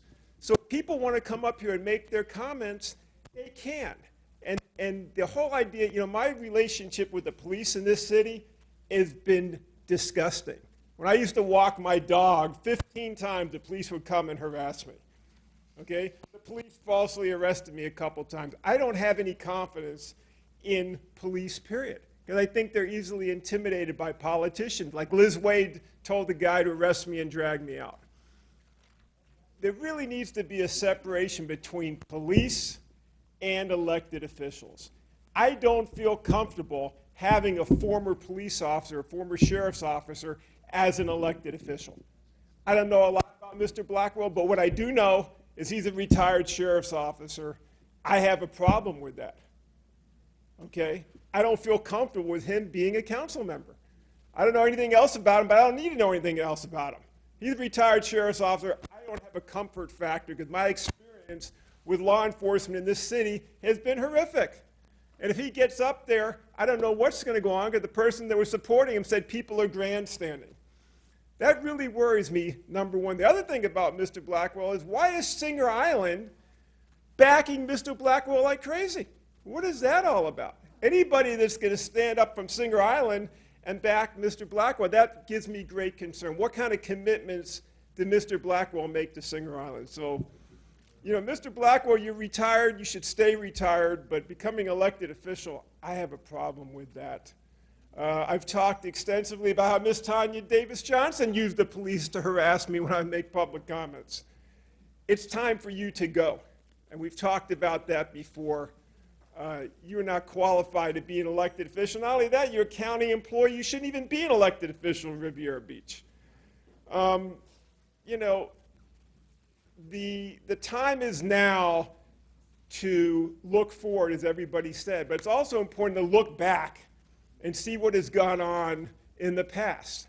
And when you look at what happened to me with police officers, when you look at young people who were thrown on the ground by police officers, I have a big issue of what's going on here. So I can't support Mr. Blackwell. I can't support Ms. Johnson in the upcoming election. Steve White, Margaret Shepherd, Douglas Lawson. Good evening, Steve White. Good evening. I decided to write out some of the comments that I wanted to make tonight. I'm here to speak on the upcoming runoff elections on Tuesday, and I do want to encourage the voters to make an educated, informed vote and not one that is based on emotion. It's especially important that the black community vote in their best interest. We've allowed the media to come into Riviera Beach and vilify Lynn Hubbard and other elected officials, but where's the Palm Beach Post, Channel 5, Channel 12, Channel 25 to report on the positive things that happens in our city? The media has always sought to cast Riviera Beach in a negative light, and if you don't think that the racial makeup of our city plays a part in how they report on our city, then you are sadly mistaken. For example, last year the town of Jupiter had a credit card scandal far worse than anything in Riviera Beach, but you heard very little about it because the Post and the TV news stations gave them a pass. The city of West Palm Beach has a major problem with crime and corruption, but they are never investigated the way that Riviera Beach is.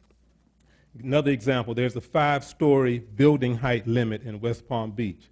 The city commission continues to approve 20, 25-story buildings because that's what the developers want.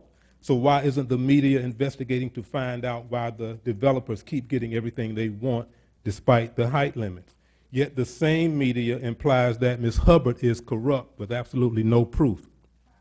Lynn Hubbard has never wavered in her fight for jobs and business opportunities for the residents of Riviera Beach. She has never wavered in her fight to improve the quality of life for the residents of Riviera Beach. And if you don't think so, just ask the residents of Stony Brook. So we are going to abandon someone who fights for us because we don't like her style or because she voted to fire Mr. Evans. We must choose substance over style and facts over unfounded rumors. Lastly, I want to point out that the Police Benevolent Association, known as the PBA, they're the staunchest supporter of the police when they shoot black men and women down in the street. It's the PBA that paid for the lawyers for Norman Roger, the former officer who was convicted of murdering Corey Jones. Yet, after the jury spoke, the PBA still claims that Mr. Roger was justified in killing Mr. Jones. But Ms. Hubbard's opponent is proud to be endorsed by the PBA. So do you think their endorsement doesn't come with strings attached? So we must vote in our own best interest, not in the best interest of Singer Island, not in the best interest of the PBA, but vote for the person that has a history of fighting for you, and that person is Lynn Hubbard. Thank you.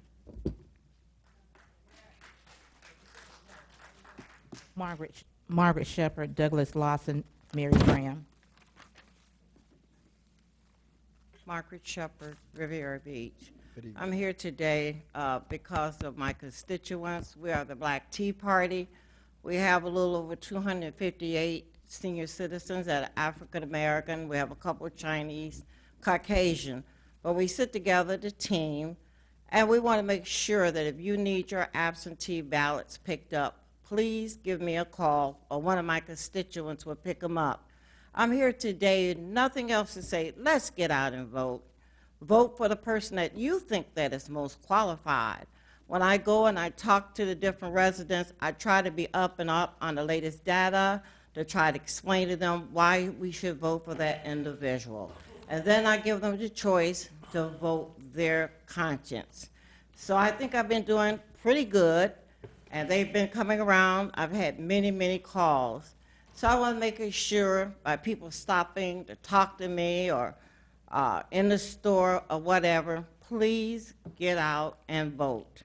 I'm here today just listening to the conversation. No disrespect to you, city manager, but I think about my people that's interims. They've been interims for 2 years. I think about the ones that's out there cutting the grass in that hot sun. Our grass at the city is beautiful every Monday, but my understanding, they make minimum wage. The ones that take care of Wells and Tate's, they're making minimum wage.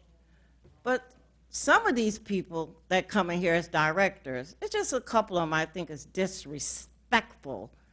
And yet, we sit here and give the ones that have been doing the groundwork, because the interims, if someone else come in here, they're going to have to teach the interims.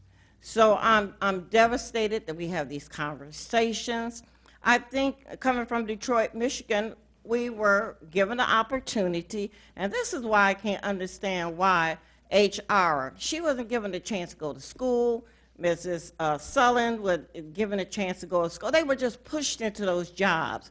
You have your purchasing, who I understand worked for the Army, the Navy, one of those, and you can't tell me that this man is not qualified, because my understanding, that is a big deal for purchasing. When you look at your fire chief, well, he's gone. Now you're going to have to bring somebody else to pull him to it. Now you got your police chief. You either take, I mean, it's a problem. And yes, I think it should be tabled, because I think whoever wins, I don't know who's going to win, but I think they should have the opportunity to pick the next successor. As far as Jonathan Evans, I think have a conversation with Mr. Evans. If he want to come back, let him come back. But I don't want that man to feel the way that he has felt. And with that, I thank all of you. Those that, you don't have to hold your head down, Terrence. I ain't going to talk about you. I'm not going to do that. That's not me. Okay, I'm not like that. I want to thank you for your service, young man, and to all of you, God bless you. Have that wonderful day. Thank you, Mr. Davis. Thank you. Douglas Lawson, Mary Bram, J.B. Dixon.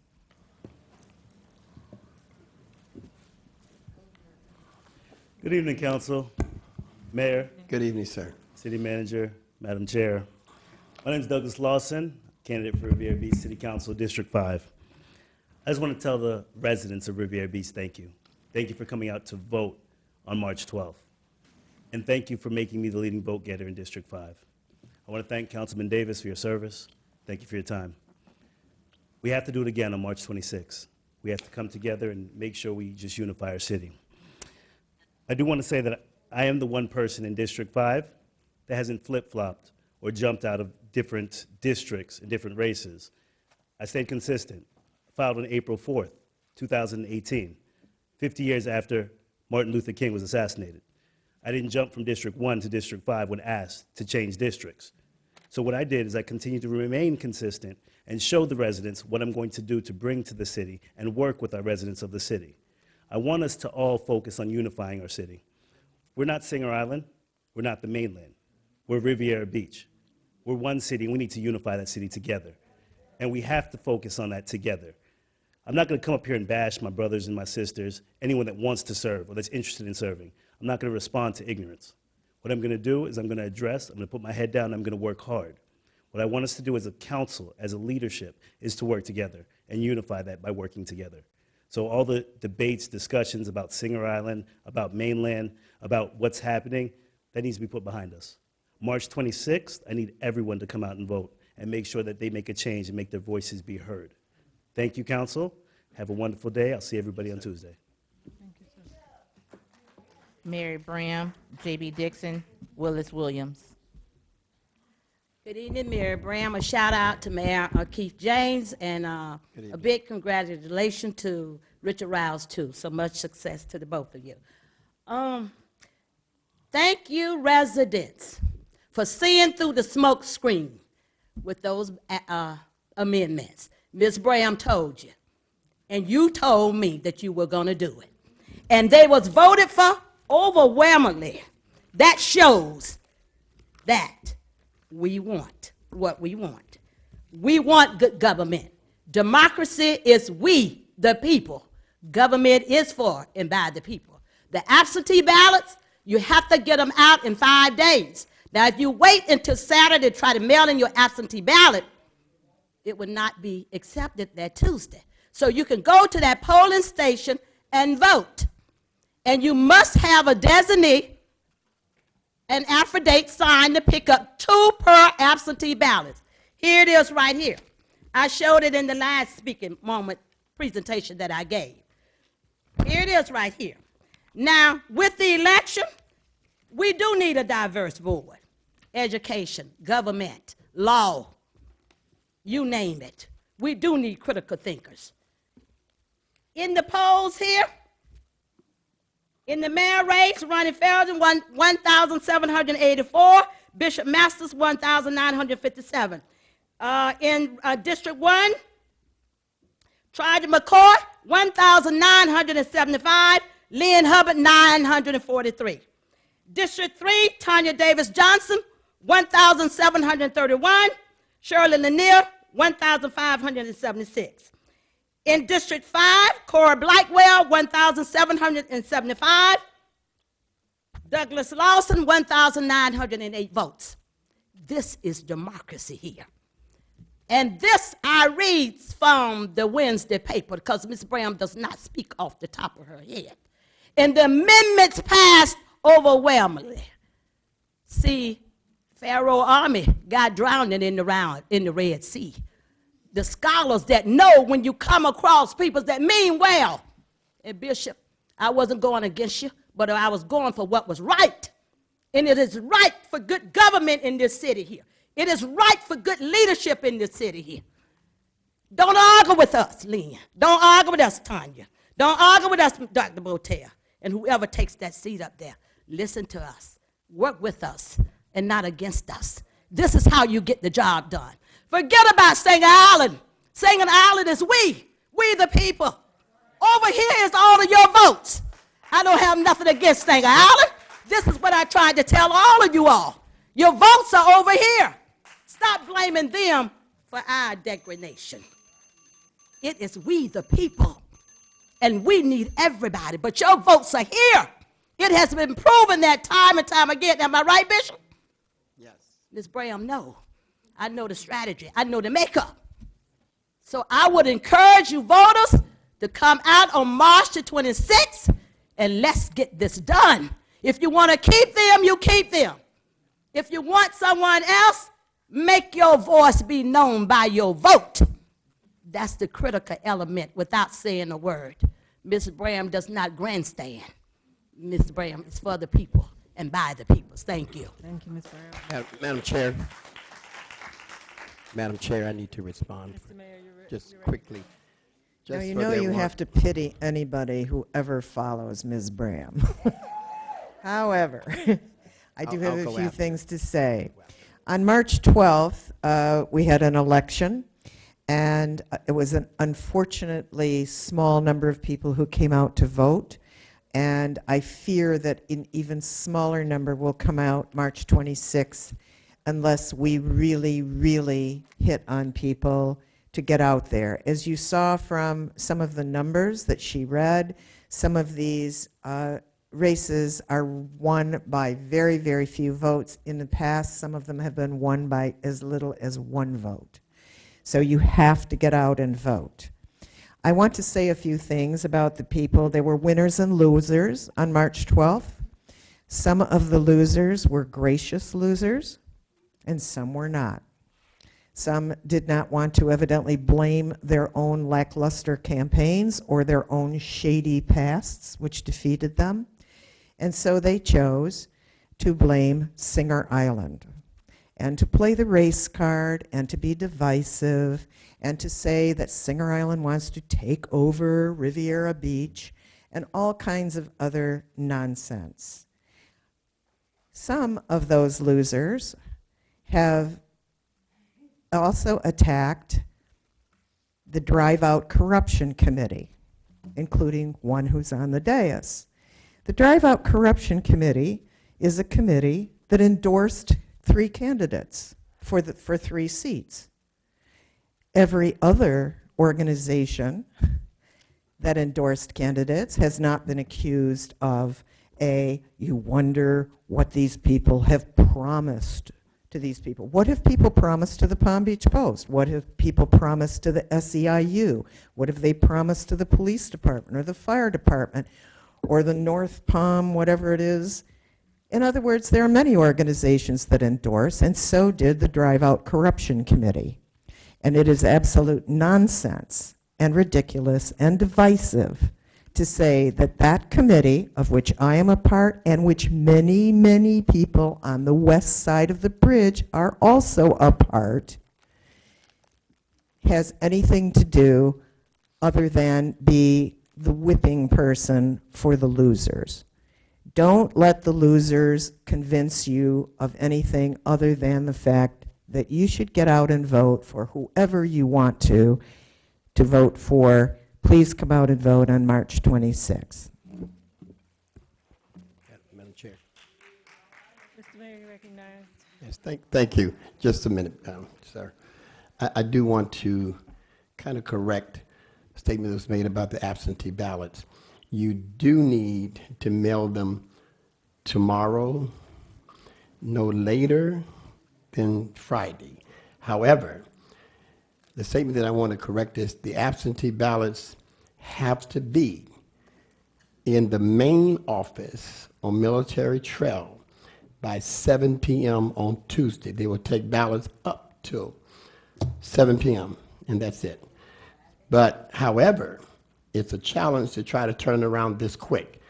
And I really kind of think it's kind of unfair that we're in this situation. It should have been more time. However, I do have a number. We have volunteers that's on the streets now picking up ballots. It's 561-247-2713. Any volunteer can pick up any ballot as long as it's being done freely and without pay. What Ms. Bram was referring to, if you didn't get your ballot in the mail, or if you want someone to bring a ballot to you, it could be a family member or a friend. They have to go to it has to be an affidavit, it has to be signed. They go to the election office and they can bring your ballot to you. That person cannot do it for more than 2. But that's it. But what we're talking about are the ballots that you've already received. They need to be brought in, mailed in, taken in, or whatever. The other thing that I found out today, you can actually go to either of the offices, the one on Military Trail or the one on PGA, and vote, period. You can do it tomorrow. You don't have to wait till Tuesday. You can vote absentee in the office. Thank you, Madam Chair.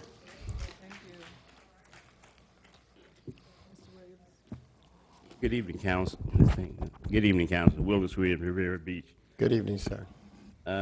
Couple of things I need to get cleared up. One, I definitely don't want the public, I've never spoke on the Jonathan Evans issue because I didn't sit behind the scenes and didn't know exactly what went on, and so I never spoke on it. But I do want to speak on something in reference to that tonight, and I want to get some clarity. And I want the people to understand, and I want you to be able to tell them and tell them the truth.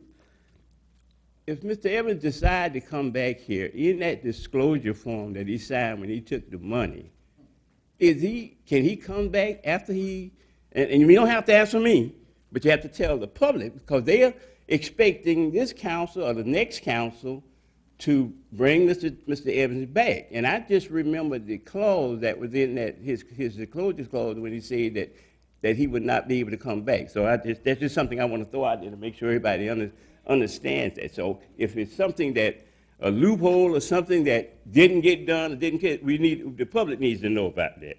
The other thing is, on 25th Street in Monroe Heights, I wish you would really send some engineer out there, because the drainage, the drainage that's on that street, they are not close enough. That water gonna rush off of that hill so fast, it's gonna turn over cars down at the end. Someone needs to be paying attention to that work in Monroe Heights. It's terrible. I witnessed the incident the other day where the kids were getting off the bus over in Monroe Heights, and that's the reason my mom and them, we still own a family home over there, so I'm over that area all the time. And I saw all these kids sitting on the curb, and the police were taking their names and numbers.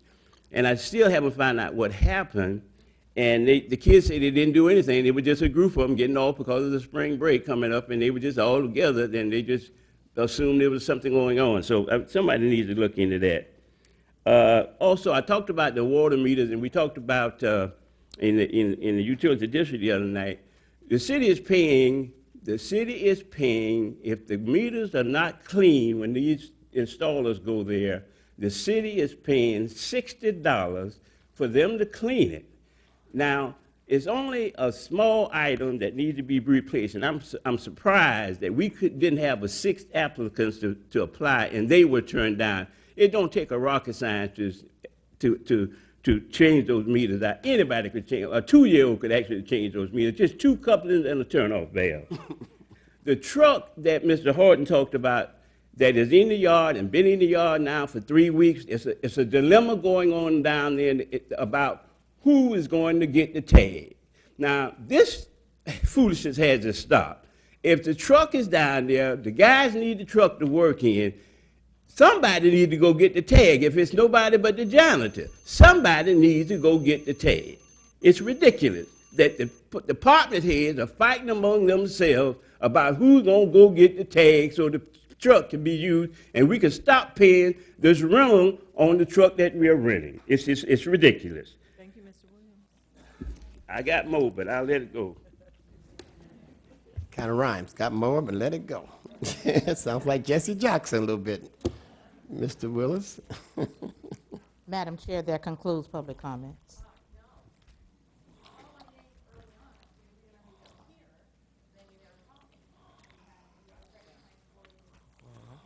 Ms. Larson, I called your name right after Mr. Brown. Bonnie Larson, then Wilbur Vesey. Okay, well, come on. Come on, Ms. Larson. While she's coming, that number to pick up ballots, if you need your ballot picked up again, is 561-247-2713. We have volunteers on the ground as we speak. Thank you. I was sitting right there waiting to be called. That's why I moved up front. It's okay. Tonight, the nicest thing I can say was this was an ugly meeting, a really ugly meeting. We shouldn't use it was a little more than 4-letter words. We shouldn't be doing that. You are the leaders of the city. We shouldn't be speaking in such terms. It's just, you know, I met someone this weekend who, it's a nice couple, and they come down every winter for a couple of weeks. And we were talking about different things to do in the city, and I mentioned, you know, various things around, and I came to Riviera Beach Marina. I said, now they have an art show down there, the Calypso, whatever, and they said, oh, Riviera Beach, we know all about Riviera Beach. These people are from out of state. And they said, we're not going. I didn't tell them I was from Riviera Beach. I'm ashamed of that. I certainly didn't want to insert it at that point in the conversation. But it's pretty bad when people from out of state have heard about Riviera Beach. We've got to do something here, and no amount of, if we have good things in going on in Riviera Beach, let's tell people about it. You say we never mentioned the good things. Well, have a section in the agenda where you mention good things that are happening in Riviera Beach, because we don't know. And I felt really bad. I was really avoiding the conversation about Riviera Beach. Anyway, Broadway, those previous trailer parks, those dead trees are still sitting there. Now, we were told by code something's going to happen there. Well, who cares if something's going to happen there eventually? Something's going to happen to every property in Riviera Beach eventually. Why do we have to look at that? And they were putting it off, saying something's going to happen there eventually. There's a house on East 27th, which was burned down years ago. And I said, what about that? A bus stop right there? You know, this is talk about drugs and whatever. It's the perfect place to conduct your business. And I was told, well, the owner was in jail, but now they're going to build a fourplex or something there, so not to worry about it. It's been sitting there for years like that, and we have to look about that. We have to look at that. All the drug people go in there. Everybody goes in there. Why do we have to look at this? And I also found out that they treat Singer Island differently than they do the mainland. We said we're much more lenient on the mainland. Why? We have an RV graveyard right on Broadway. Oh, hiring of the gentleman for the information officer. I've got to. Okay, a lot of other people may have applied for the job too if they knew they could get $120,000 or more to start. He wanted even more than that. So why did we put out that figure? Why did we do that? And I have to disagree. We need to look into every aspect of that person. He's making $179,000. Why is he leaving there? It's going to be a bonus down here. He's not going to have state taxes. He's not going to have a lot of things down here. We need to do this, and this is wrong. The cart before the horse again. We negotiate with the person without asking the council, knowing you have to ask the council because it is a huge increase. Don't negotiate with the applicant before you get an okay from the council. That is the wrong thing to, now you put everybody in a real bad position, saying no one will want to work here if we don't have the salary. How much was the city manager's salary? It wasn't this high. This was what you were talking about now was $120,000, and he wanted $125,000. How much did the city manager make? Less than that. IT is in shambles. You need to look at all the employees. Our website still lists stuff from Halloween, for goodness sake, stuff going back to 2006. Thank you, Ms. That's a department in shambles. Thank you. Madam Manager, do you have responses? Madam Chair, most of the responses were asking residents to get out and vote. As it relates to Ms. Larson, her comments, the former city manager was making approximately $178,000, $79,000. As it relates to Mr. Willis Williams' comments about the truck, not the new truck, not having a tag, that issue has been resolved as of late this afternoon. I will have staff look into the Monroe Heights issue that he brought up regarding the drainage. And as it relates to the meters, I know he's mentioned it on Monday regarding having city residents change out the meters. It was stated on Monday that we did have a job fair recruiting city residents to change out the meters. Two, right, one where the mayor was involved. And I think that's all I have at this time.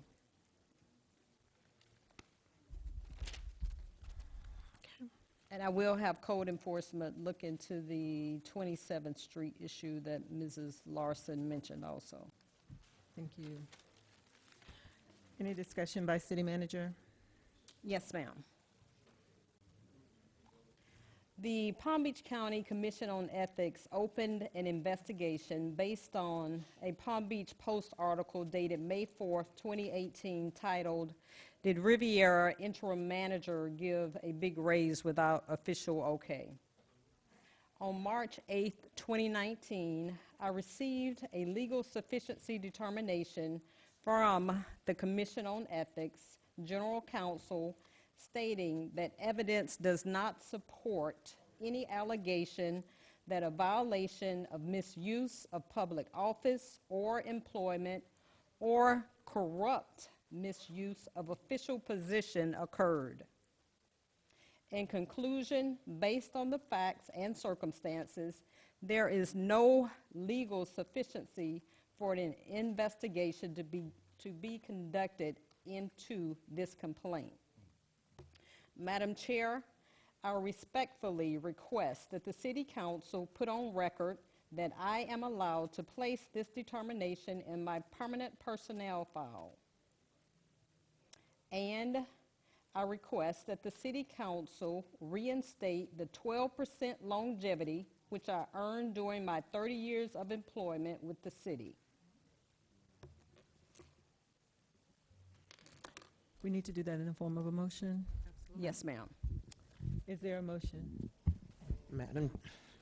Madam Chair, Chair Pro Tem, you recognize. I move that Ms. Hoskins be allowed to have that placed in her permanent file by the HR department, and that the longevity should be allowed to have, because we want to make sure that every employee in this city who have earned longevity be allowed to keep their longevity, and we want to make sure, as we did early on in the budget hearing, that all employees will get will maintain buyback and longevity. I second that motion. It's been motioned and properly second. Madam Chair. Mr. Davis, you're recognized. I too has been consistently supporting our staff, all of our staff, when it comes to longevity. It's a percentage that they have earned, and it's something that no one has the right to take away. I support this city, I support this city manager, and all the misinformed stories from the press. You have done everything we asked of you, and I will support you in this. I will support anybody in this city who do the right thing and stick through the tough decisions that's been made, even though the press won't give us the right stories. So we continue to strive for it and continue to do well, and you have my support, and anyone else in this city. It's been motioned and properly seconded. Are there any other comments, or Madam Clerk? Councilperson Davis. Yes, ma'am. Councilperson Botel. No. Pro Tem Hubbard. Yes. Chair Davis Johnson. Yes. That motion is approved with Councilperson Botel dissenting. Madam Chair. Councilwoman, you're recognized. While we're on this subject, I want to find out from Madam Manager, how do you plan, or do you plan to handle the employees that were due that 10% that you recommended they get after their probationary period? Do you plan to handle that as well in your purview? Yes, ma'am. I know you said you had a problem with staff executing your directives, but I would like to know for myself, how do you plan to overcome that hurdle? Madam Chair, there is an agenda item that is being circulated for approval. I had intended on including that particular item in the along with the agenda item where department heads were requesting additional reclassifications for certain positions. So it was my intent to include that also in the agenda item. Okay, and I understand what you said, Madam Chair. The only other I guess point of clarification would be is that I'm guessing you're saying that because you couldn't get staff to move forward with it, you're bringing it to council? Yes, ma'am. Basically? Yes, ma'am. Okay. Does that conclude your discussion, Madam Manager? Yes, ma'am. Madam Attorney, do you have any discussion? No, not at this time. Are there any City Council committee reports? Statements by the Mayor and City Council, starting with The mayor. Okay, I'm ready. I am ready. I want to thank, it's going to be at least about 4 or 5 minutes, so please indulge. I want to thank the candidates in the mayoral race that ran a good race. Race is not given to the swift or to the strong, but to him or her that endureth to the end. I want to thank Mr. Cedric Thomas for his support going into the runoff. Excuse me. And I also want to say to Mr. John Williams, our relationship over the past years wasn't that great. However, but because of this mayoral race, I really got to know John a lot better and had opportunity to speak to him. And I walked up to him one day and said to him, just get off here, hold on, that I learned to respect him even more so because he's a man that speaks what he thinks. His conviction, anytime a man will tell you how they feel, whether you like it or not, I can respect that. So I respect Mr. Williams, and I certainly hope that, I don't know who's going to win, but if I win, if I'm blessed, certainly there is a place in the new administration, if I'm here for Mr. Williams and Cedric Thomas and Mr. Morrison, if they want to, can we hold on? I didn't do that. That's disrespectful.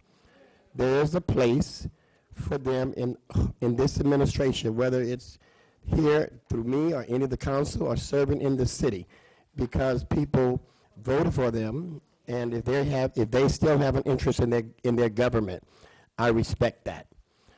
And Mr. Morrison, I didn't get a chance to meet, but as a senior citizen, my heart is always there for a senior citizen who wants to serve their government and serve in their city. Also, I want to thank a person that I never thought would be a person that would be supporting me, but he is.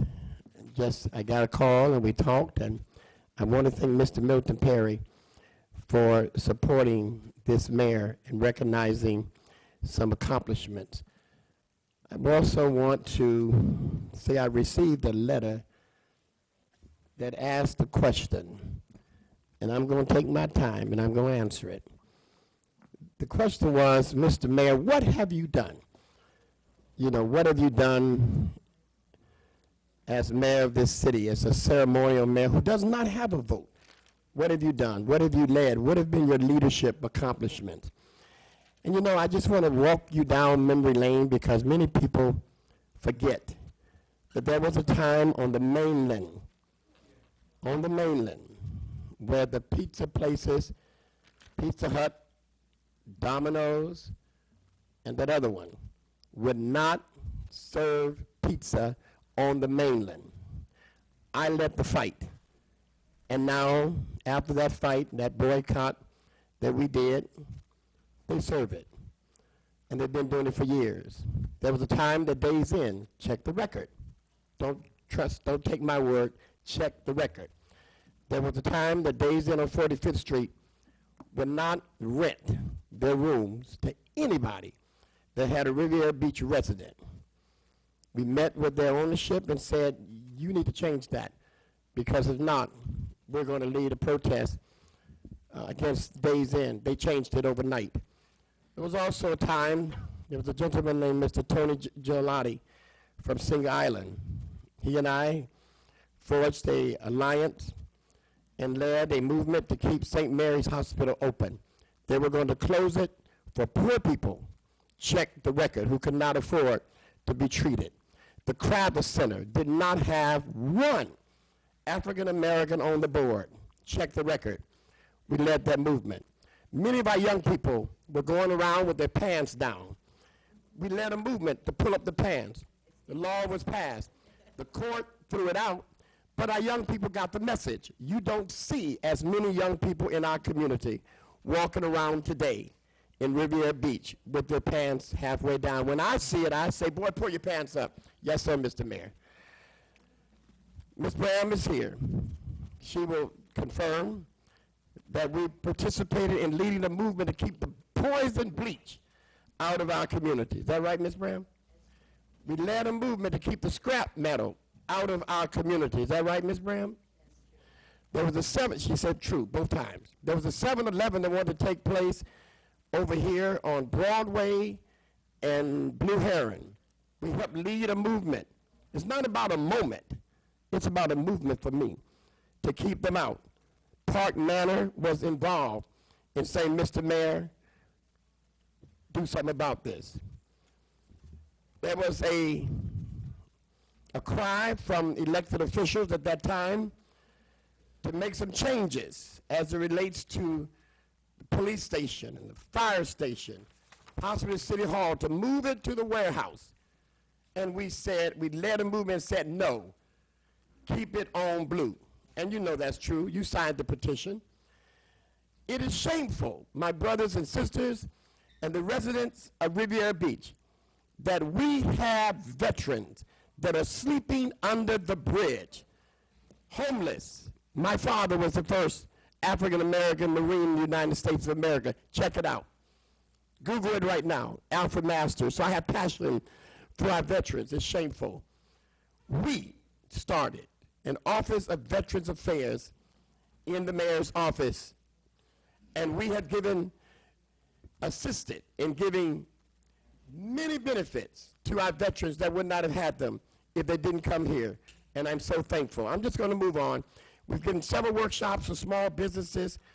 We helped to lead the redevelopment effort on Singer Island to stop eminent domain and building those great big high-rises on public property. Check the record. Check the record. I was the first elected official to put cameras on the island. There was a man that was killed there.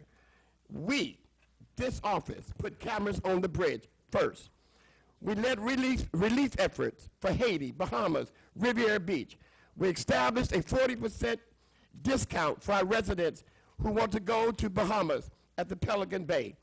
We also have a senior citizen program where our seniors, 62 years of age or older, can go to a lot of businesses in and about our city and get up to 40% discount on their purchases. We led the movement.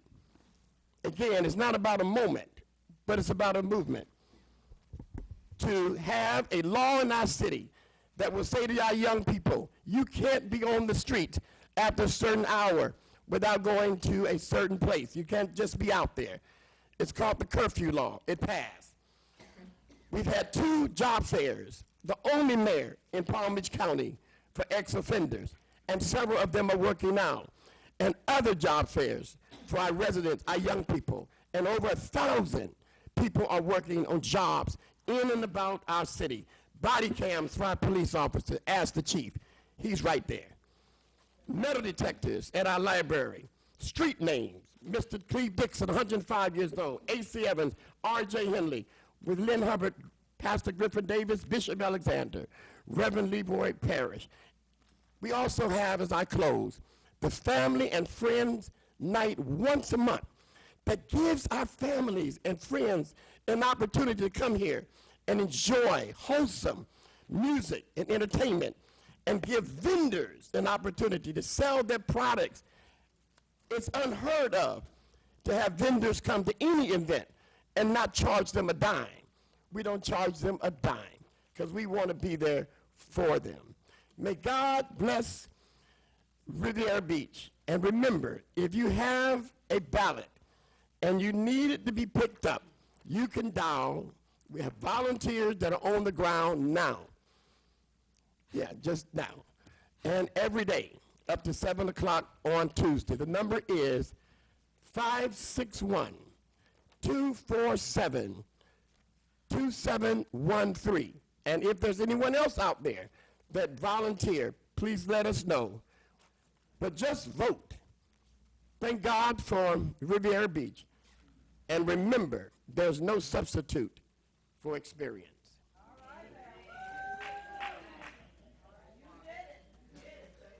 Commissioner Davis, you're recognized. First of all, I will start off by saying to the residents of Riviera Beach, it's been a pleasure to serve you for the last 6 years. This community is a community I'm proud to be from. I would like to say to Neighbors United, thank you for allowing me to serve and work with you as we do neighborhood cleanups. I would like to say thank you to the Southside Coalition for allowing me to serve you with serving the kids in that area. I would like to say thank you to Cozy, some of those members who actually sit down and have discussions with me prior to agenda items. I would say thank you to all the Seeker members who have sat down with me prior to discuss issues where we agree or disagree. I would say thank you to Yacht Harbor Manor. I would say thank you to Park Manor. I would say thank you to SCIU, Fire, local police, local labor union, all of our general employees, for all the things that you've done. You stuck with this city. And because of that, it makes me proud to be here for you. I'd like to say also thank you to the Haitian Coalition with Pastor Altador and Pastor Kelly, and many other pastors and leaders throughout the Haitian community. I'd like to say thank you to to Rabbi Namdar. Welcome to Riviera Beach with the Jewish community. Thank you for being very open-minded about the progressive things that we've done in this community. Thank you to the Boys and Girls Club and the Riviera Beach Bridges for serving our families. It was stated that recently that our credit cards, there's something wrong to use them. But the reason that we chose to use credit cards because it provided transparency.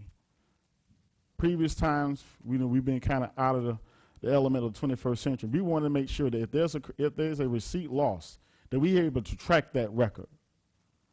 Thank you to Mr. Dean Neely for bringing that forth, that credit card, that P card. And also, one of the things they don't want to tell you about is that P card, that we earn a rebate program off that. And the city made over $60,000 over the course of this year just on rebates. That's a story I would like to see the Palm Beach Post and this news channel in this room to tell the truth about Riviera Beach. There's no laws are being broken when they come to using P cards. I would say thank you to the Sickle Cell Foundation because one of those charges that they accused me of misusing was to support the Sickle Cell Foundation because they lost a lot of funding. And what we did was we purchased hotel rooms for their guest speaker to come out and raise crazy money to serve our women, our children, our men who have the sickle cell disease. And also with that credit card, we helped serve and we worked with the police department.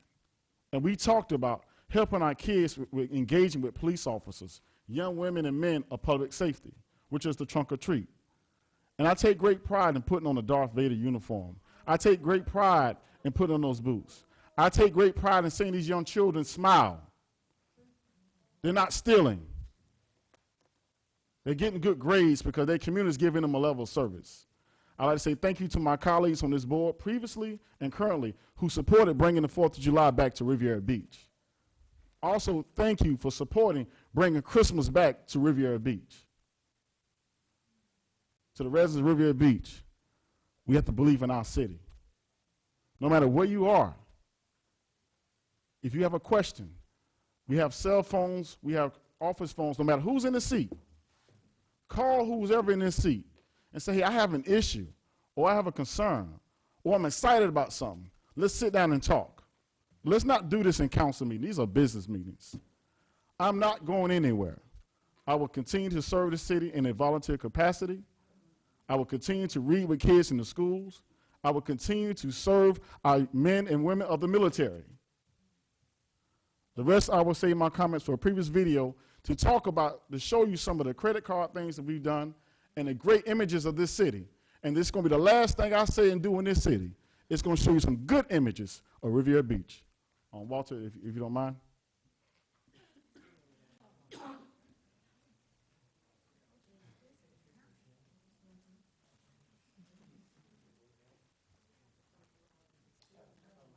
So this is a Unity for Life walking. Reggie D talking about racism and violence. This is his first day of school at Washington Elementary. Watch you at the sound. Lincoln Elementary, Bethune, we surprised the students with book bags and school supplies. Reggie D again, walking for unity in our community. Look how many folks showed up from outside the community. Reggie D lives in Riviera Beach. This is Headliners Barbershop, giving back school supplies. These are the two summer interns working in Riviera Beach. That's the principal, Granger, excited about us surprising her and surprising her students with something she didn't see coming.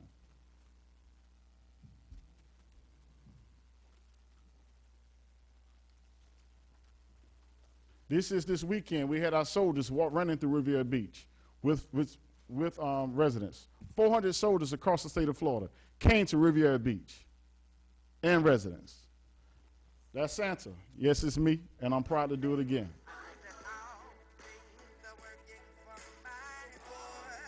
These are our employees, our fire, our police, Turkeys with Tots, Bentleys, Atkins Daycare, Jackson, Reggie D supporting it.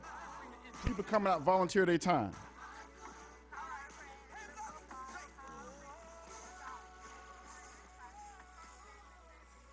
About another minute left.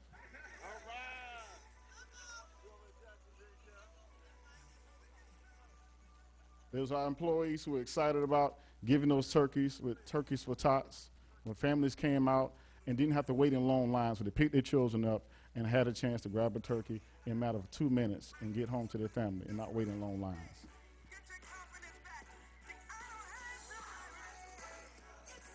Voter restoration, we supported that. Kathy Gruber, 40 years of teaching. Thank you to Ms. Williams, my assistant. Thank you to the Davis family. Being voted into the board of directors, the first time ever been born and raised in Riviera Beach done in Palm Beach County, of the Florida Palm Beach County League of Cities. City employees. These are things that we want to make sure that our last images are great things for the new council. First day of school, once again, talking about African American culture and art. Councilman Davis Night Out, where you had a chance to come out and share your concerns. Sickle Cell Foundation, King Chazzy. Exercising, walk for health. Use credit card for that as well. Look at the volunteers giving back. They're giving back. Near Cunningham Day, where we took over 3,000 students over to Cunningham Park and seniors. Black Panther, my credit card. They ran a story on that as well. Our students did the story. I didn't want to do the story. There's your soldiers running through Park Manor, excited, and they're coming back for the 4th of July. And I'm sorry for those who waking up, nothing bad was happening. We just want to let you know that the military is an instrument that we want to get our people excited about. If we have an unemployment rate in the community, I fought hard to get these soldiers to come from all over Florida to come here to continue to do this effort once a year. No, once every quarter. And it's never been done before in the United States where soldiers ran with civilians. We had civilians come as far south as Key West, and as far as west as Tampa. Those are our kids where we took some students who graduated to Disney World. Board of Directors, Palm Beach County League of Cities. Proud to serve you all. Elam Foundation, JFK Middle School, supporting our graduates. Thank you, Michael Brown, for sponsoring those students. First Vice President of the Florida League of Cities. Second Vice President, Florida League of Cities, in supporting the things I've been able to do across the state of Florida.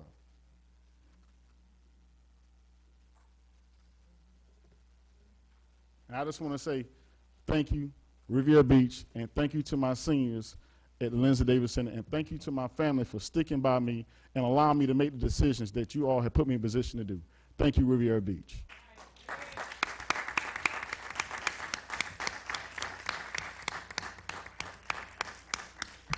Councilwoman Botel, you're recognized. Thank you. I also want to encourage everyone to come out and vote on Tuesday. I hope that the notion of a conspiracy of some sort on the part of Singer Island residents to take over the west side can be put to rest. I have not been a part of some committee to end corruption. I hope that notion can be put to rest. I know that many of my friends have been, but I certainly have not taken part in any activities, taken part in any of the production of any signs or anything of the like. I can attest to any, I don't want to get into it. There's going to be a wonderful Easter party at Stony Brook on April 19th. If anybody would like to volunteer, please call my office at 561-845-3683. Our Workforce Development Task Force has been hard at work looking for jobs, trying to get jobs and matching up job opportunities with educational opportunities here in the city. And we've had a lot of success in the last few weeks, and I want to thank those people who are supporting it, both in the education community and in the business community. Thank you. Chair Pro Tem, you're recognized. Thank you, Madam Chair. First of all, I want to thank all the residents of Riviera Beach for coming out and voting on March 12th. I want to thank you for putting me in a position to be in this runoff. The residents of Riviera Beach know me, and they know me for themselves. While one thing for sure is that there has indeed been a lot of things said here tonight, and I just want to make a correction, Councilman Davis. I want to thank you for your service. I want to thank you for being able to work with you while you were up here, and I'm certain that you have a lot to offer the city of Riviera Beach. Indeed. And the other thing is this. You mentioned that the credit cards wasn't a council idea. It was a purchasing idea that, as opposed to asking for checks, you would use that, and it would be reconciled more easily. While I know for certain that I could swear my hand that there has never been an abuse on my part for the credit cards. And as Ms. Hoskins pointed out in the investigation that took place with her, it was said that there was some nefarious behavior with the summer program on my part. However, on two things that was found on my part. There was no nefarious behavior with the Summer Youth Employment Program or its funds. Our own internal auditor looked at our funds as well as the outside, as well as the outside auditor with that. So there was nothing wrong with that. I think what was wrong with that, with the summer program, what people had a problem was that it was attended mostly by kids on the west side, and that the jobs were being had by them, and that it wasn't someone else's idea. So not a coin, not 1 cent was misplaced. I don't write checks. I don't issue out jobs. Every job we had went through the HR department. So I want the people that matter to me to understand. And you know what? As a matter of fact, I know that the people of Riviera Beach who know me know that there was nothing wrong with the program. Our people that are true educators or that are in education understand what's going on when you talk about the standardized testing and the disparity and the barriers with this standardized testing here in the state of Florida. Our kids need to have that training, how to think about tests. And if we don't look out for our kids, if we sit up and let other people decide what's best for our children will get what they get. So because someone might disparage my name or say something, sometimes I do have a flip mouth and I will speak back. I was just not bred like that to allow people to say things to me and not speak up for myself. We didn't come from that particular era to apologize for defending ourselves. So what, you know, and I know that, you know, some people that might be a little older than me were living in a time when they could not speak up and defend themselves, so they might lose their jobs or even their heads. But, you know, I thank God that I wasn't raised in that particular era.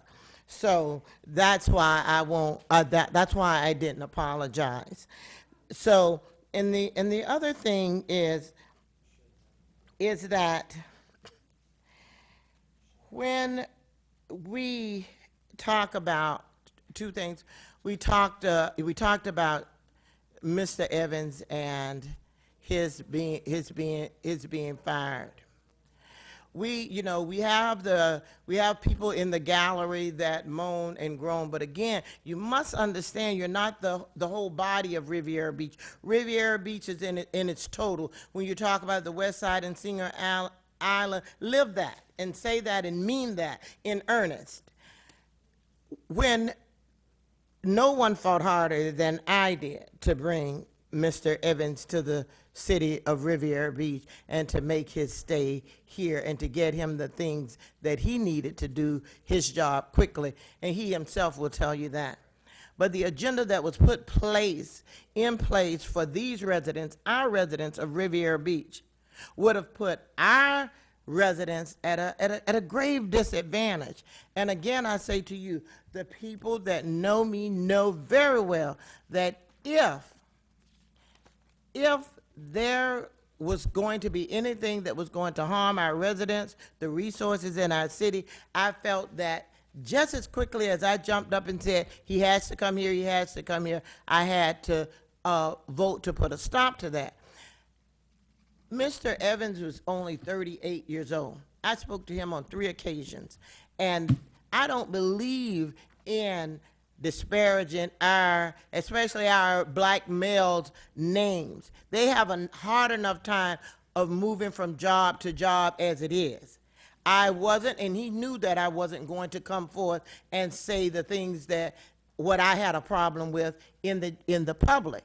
But somehow, a handful of people got him to say or to elaborate that he didn't know what was going on. Several people met and hosted conversations between us. So it wasn't anything that was a big secret. The only secret was that I don't, and it too is not a secret, I don't believe that privatizing 3 main departments in this city would benefit the city of Riviera Beach. I don't believe we sold and we auctioned off land that was owned by the citizens of Riviera Beach when Ms. Jones was here. That's how we got into the place of so many rentals. That was something that he too wanted to do again. That doesn't help the city of Riviera Beach. And so the people of Riviera Beach that understand and that know me know that I will fight against those type of things. And as I said about the selling of persons' homes, the leaning of persons' home leads sometimes to people feeling they have to sell their home for pennies on the dollar. Those type of things, those aren't things that I will stand up and let go unnoticed or say anything about. So I stand up, I speak up, and I speak out and I fight for the residents of Riviera Beach. The longevity that the employees came to me to talk about, the buyback that was trying to be taken away from them, they wanted that, and they wanted the longevity to stay in place. That's something that I stood up and I spoke up for. Those are the types of things that I fight for. So no, it's not it's not up for me to let things like that go. I want to say to the candidates that were in the race, the candidates that we all had a agenda for the betterment of Riviera Beach. One in particular was the beautification and the revitalization and having restaurants and stores and things on the west side. There were 2 particular candidates that really talked about that, and that was Miss Davis and Mr. Morrison, and that is a big deal. We have to create the political will to make the city look better, to have economic development on both sides of the bridge. So again, I say to you, lip service about equity and economic development and resources have to pan out to be more than kumbaya. It has to be, we want cleanliness over there. We want decoration over there. We want restaurants over there. And I've said this time and time again, when we borrow this level of money and the quality of life don't benefit or doesn't change on the west and the east side, then we haven't revitalized and we haven't redeveloped. So when I stand up here and I say that improving the quality of life for residents all over Riviera Beach doesn't mean that I'm a racist. It means that there needs to be equity participation in the use of the dollars that we spend in the city of Riviera Beach.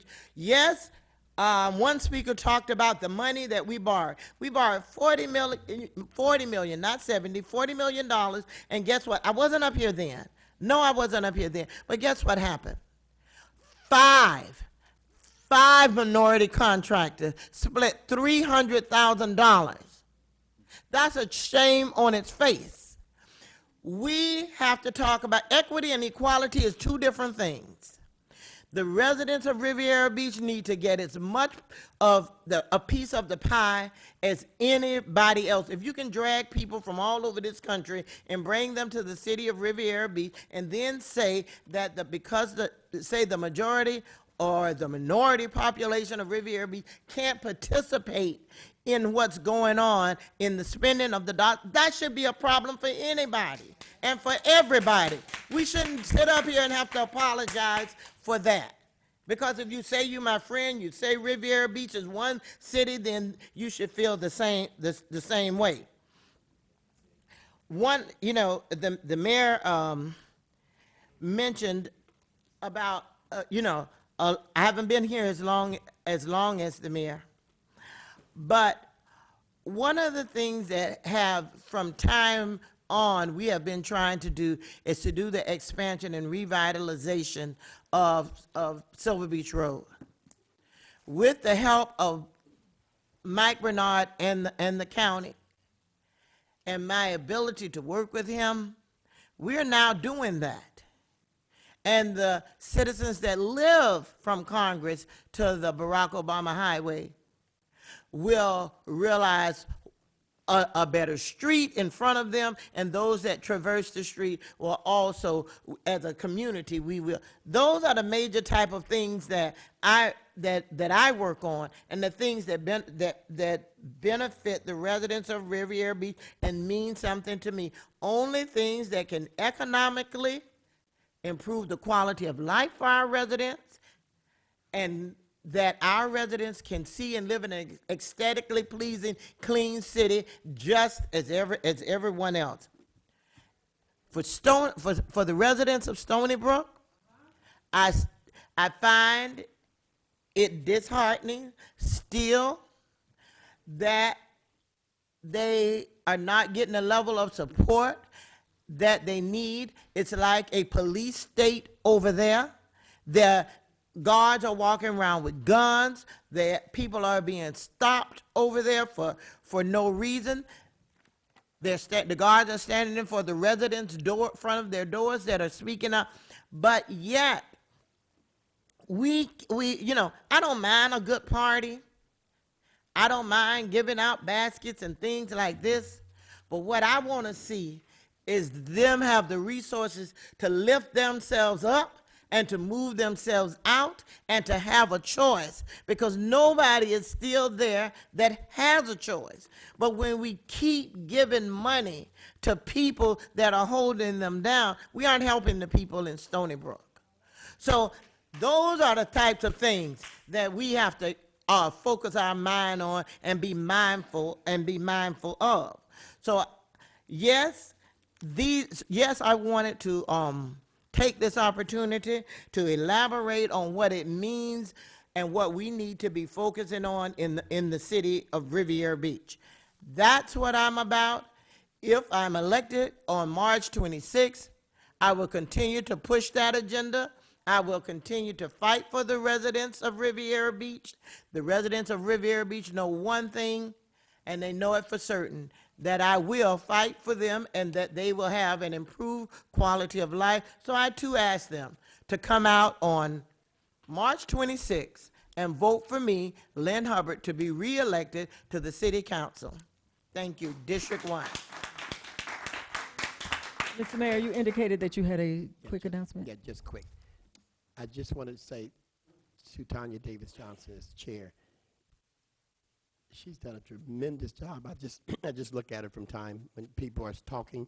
She's just so cool and calm and collected. I don't think I could do it. But thank you for what you've done as chair.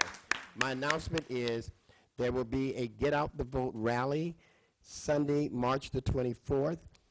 The hottest gospel groups in town will be participating: Joe Lee McFadden in Christ 2, the Ziegler Family, the Christian Crusaders, the Anointed Gospel Messengers of Faith, poet and rappers, and of course my good friend who gave me unwavering support, Dr. Boutel, is going to bring the greetings. Thank you very much. Oh, New Macedonia Baptist Church, 748 West 9th Street. I want to thank the pastor for opening the doors to the church for this Get Out the Vote rally. Thank you. Thank you, sir. Madam Manager. Madam Chair, when I made my comment earlier regarding the Commission on Ethics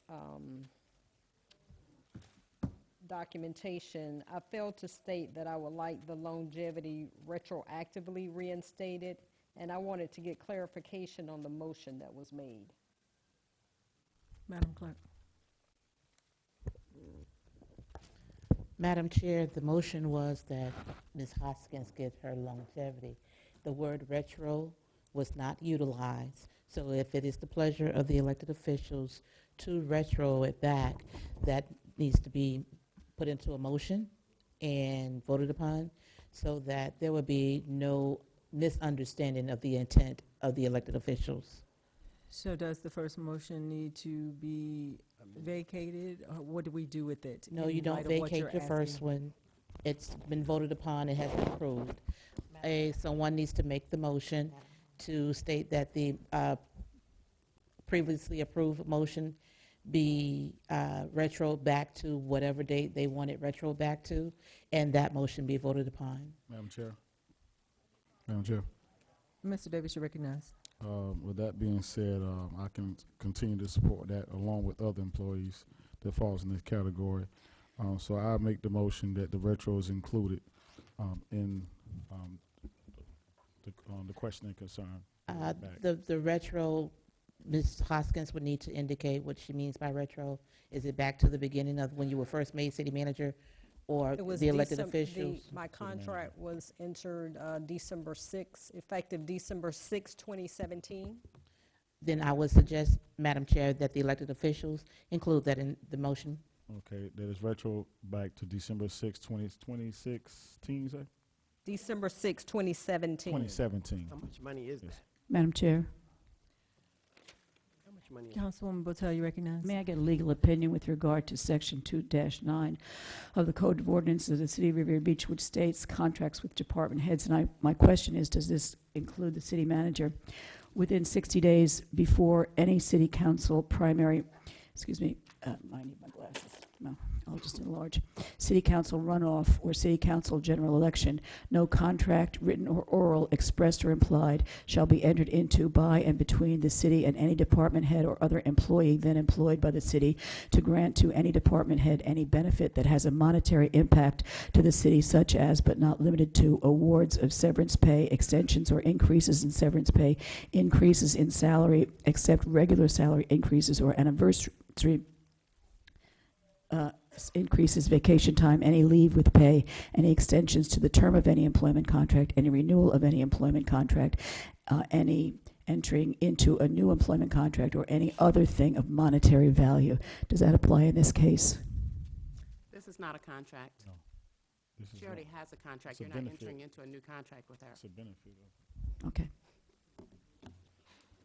Madam Chair, I'd like to add, Madam Chair, Madam Chair, the motion has been made, but it has not been seconded. question. Second. I have a question before we second. Okay. No, you have to second it for the question. Oh, well, whatever.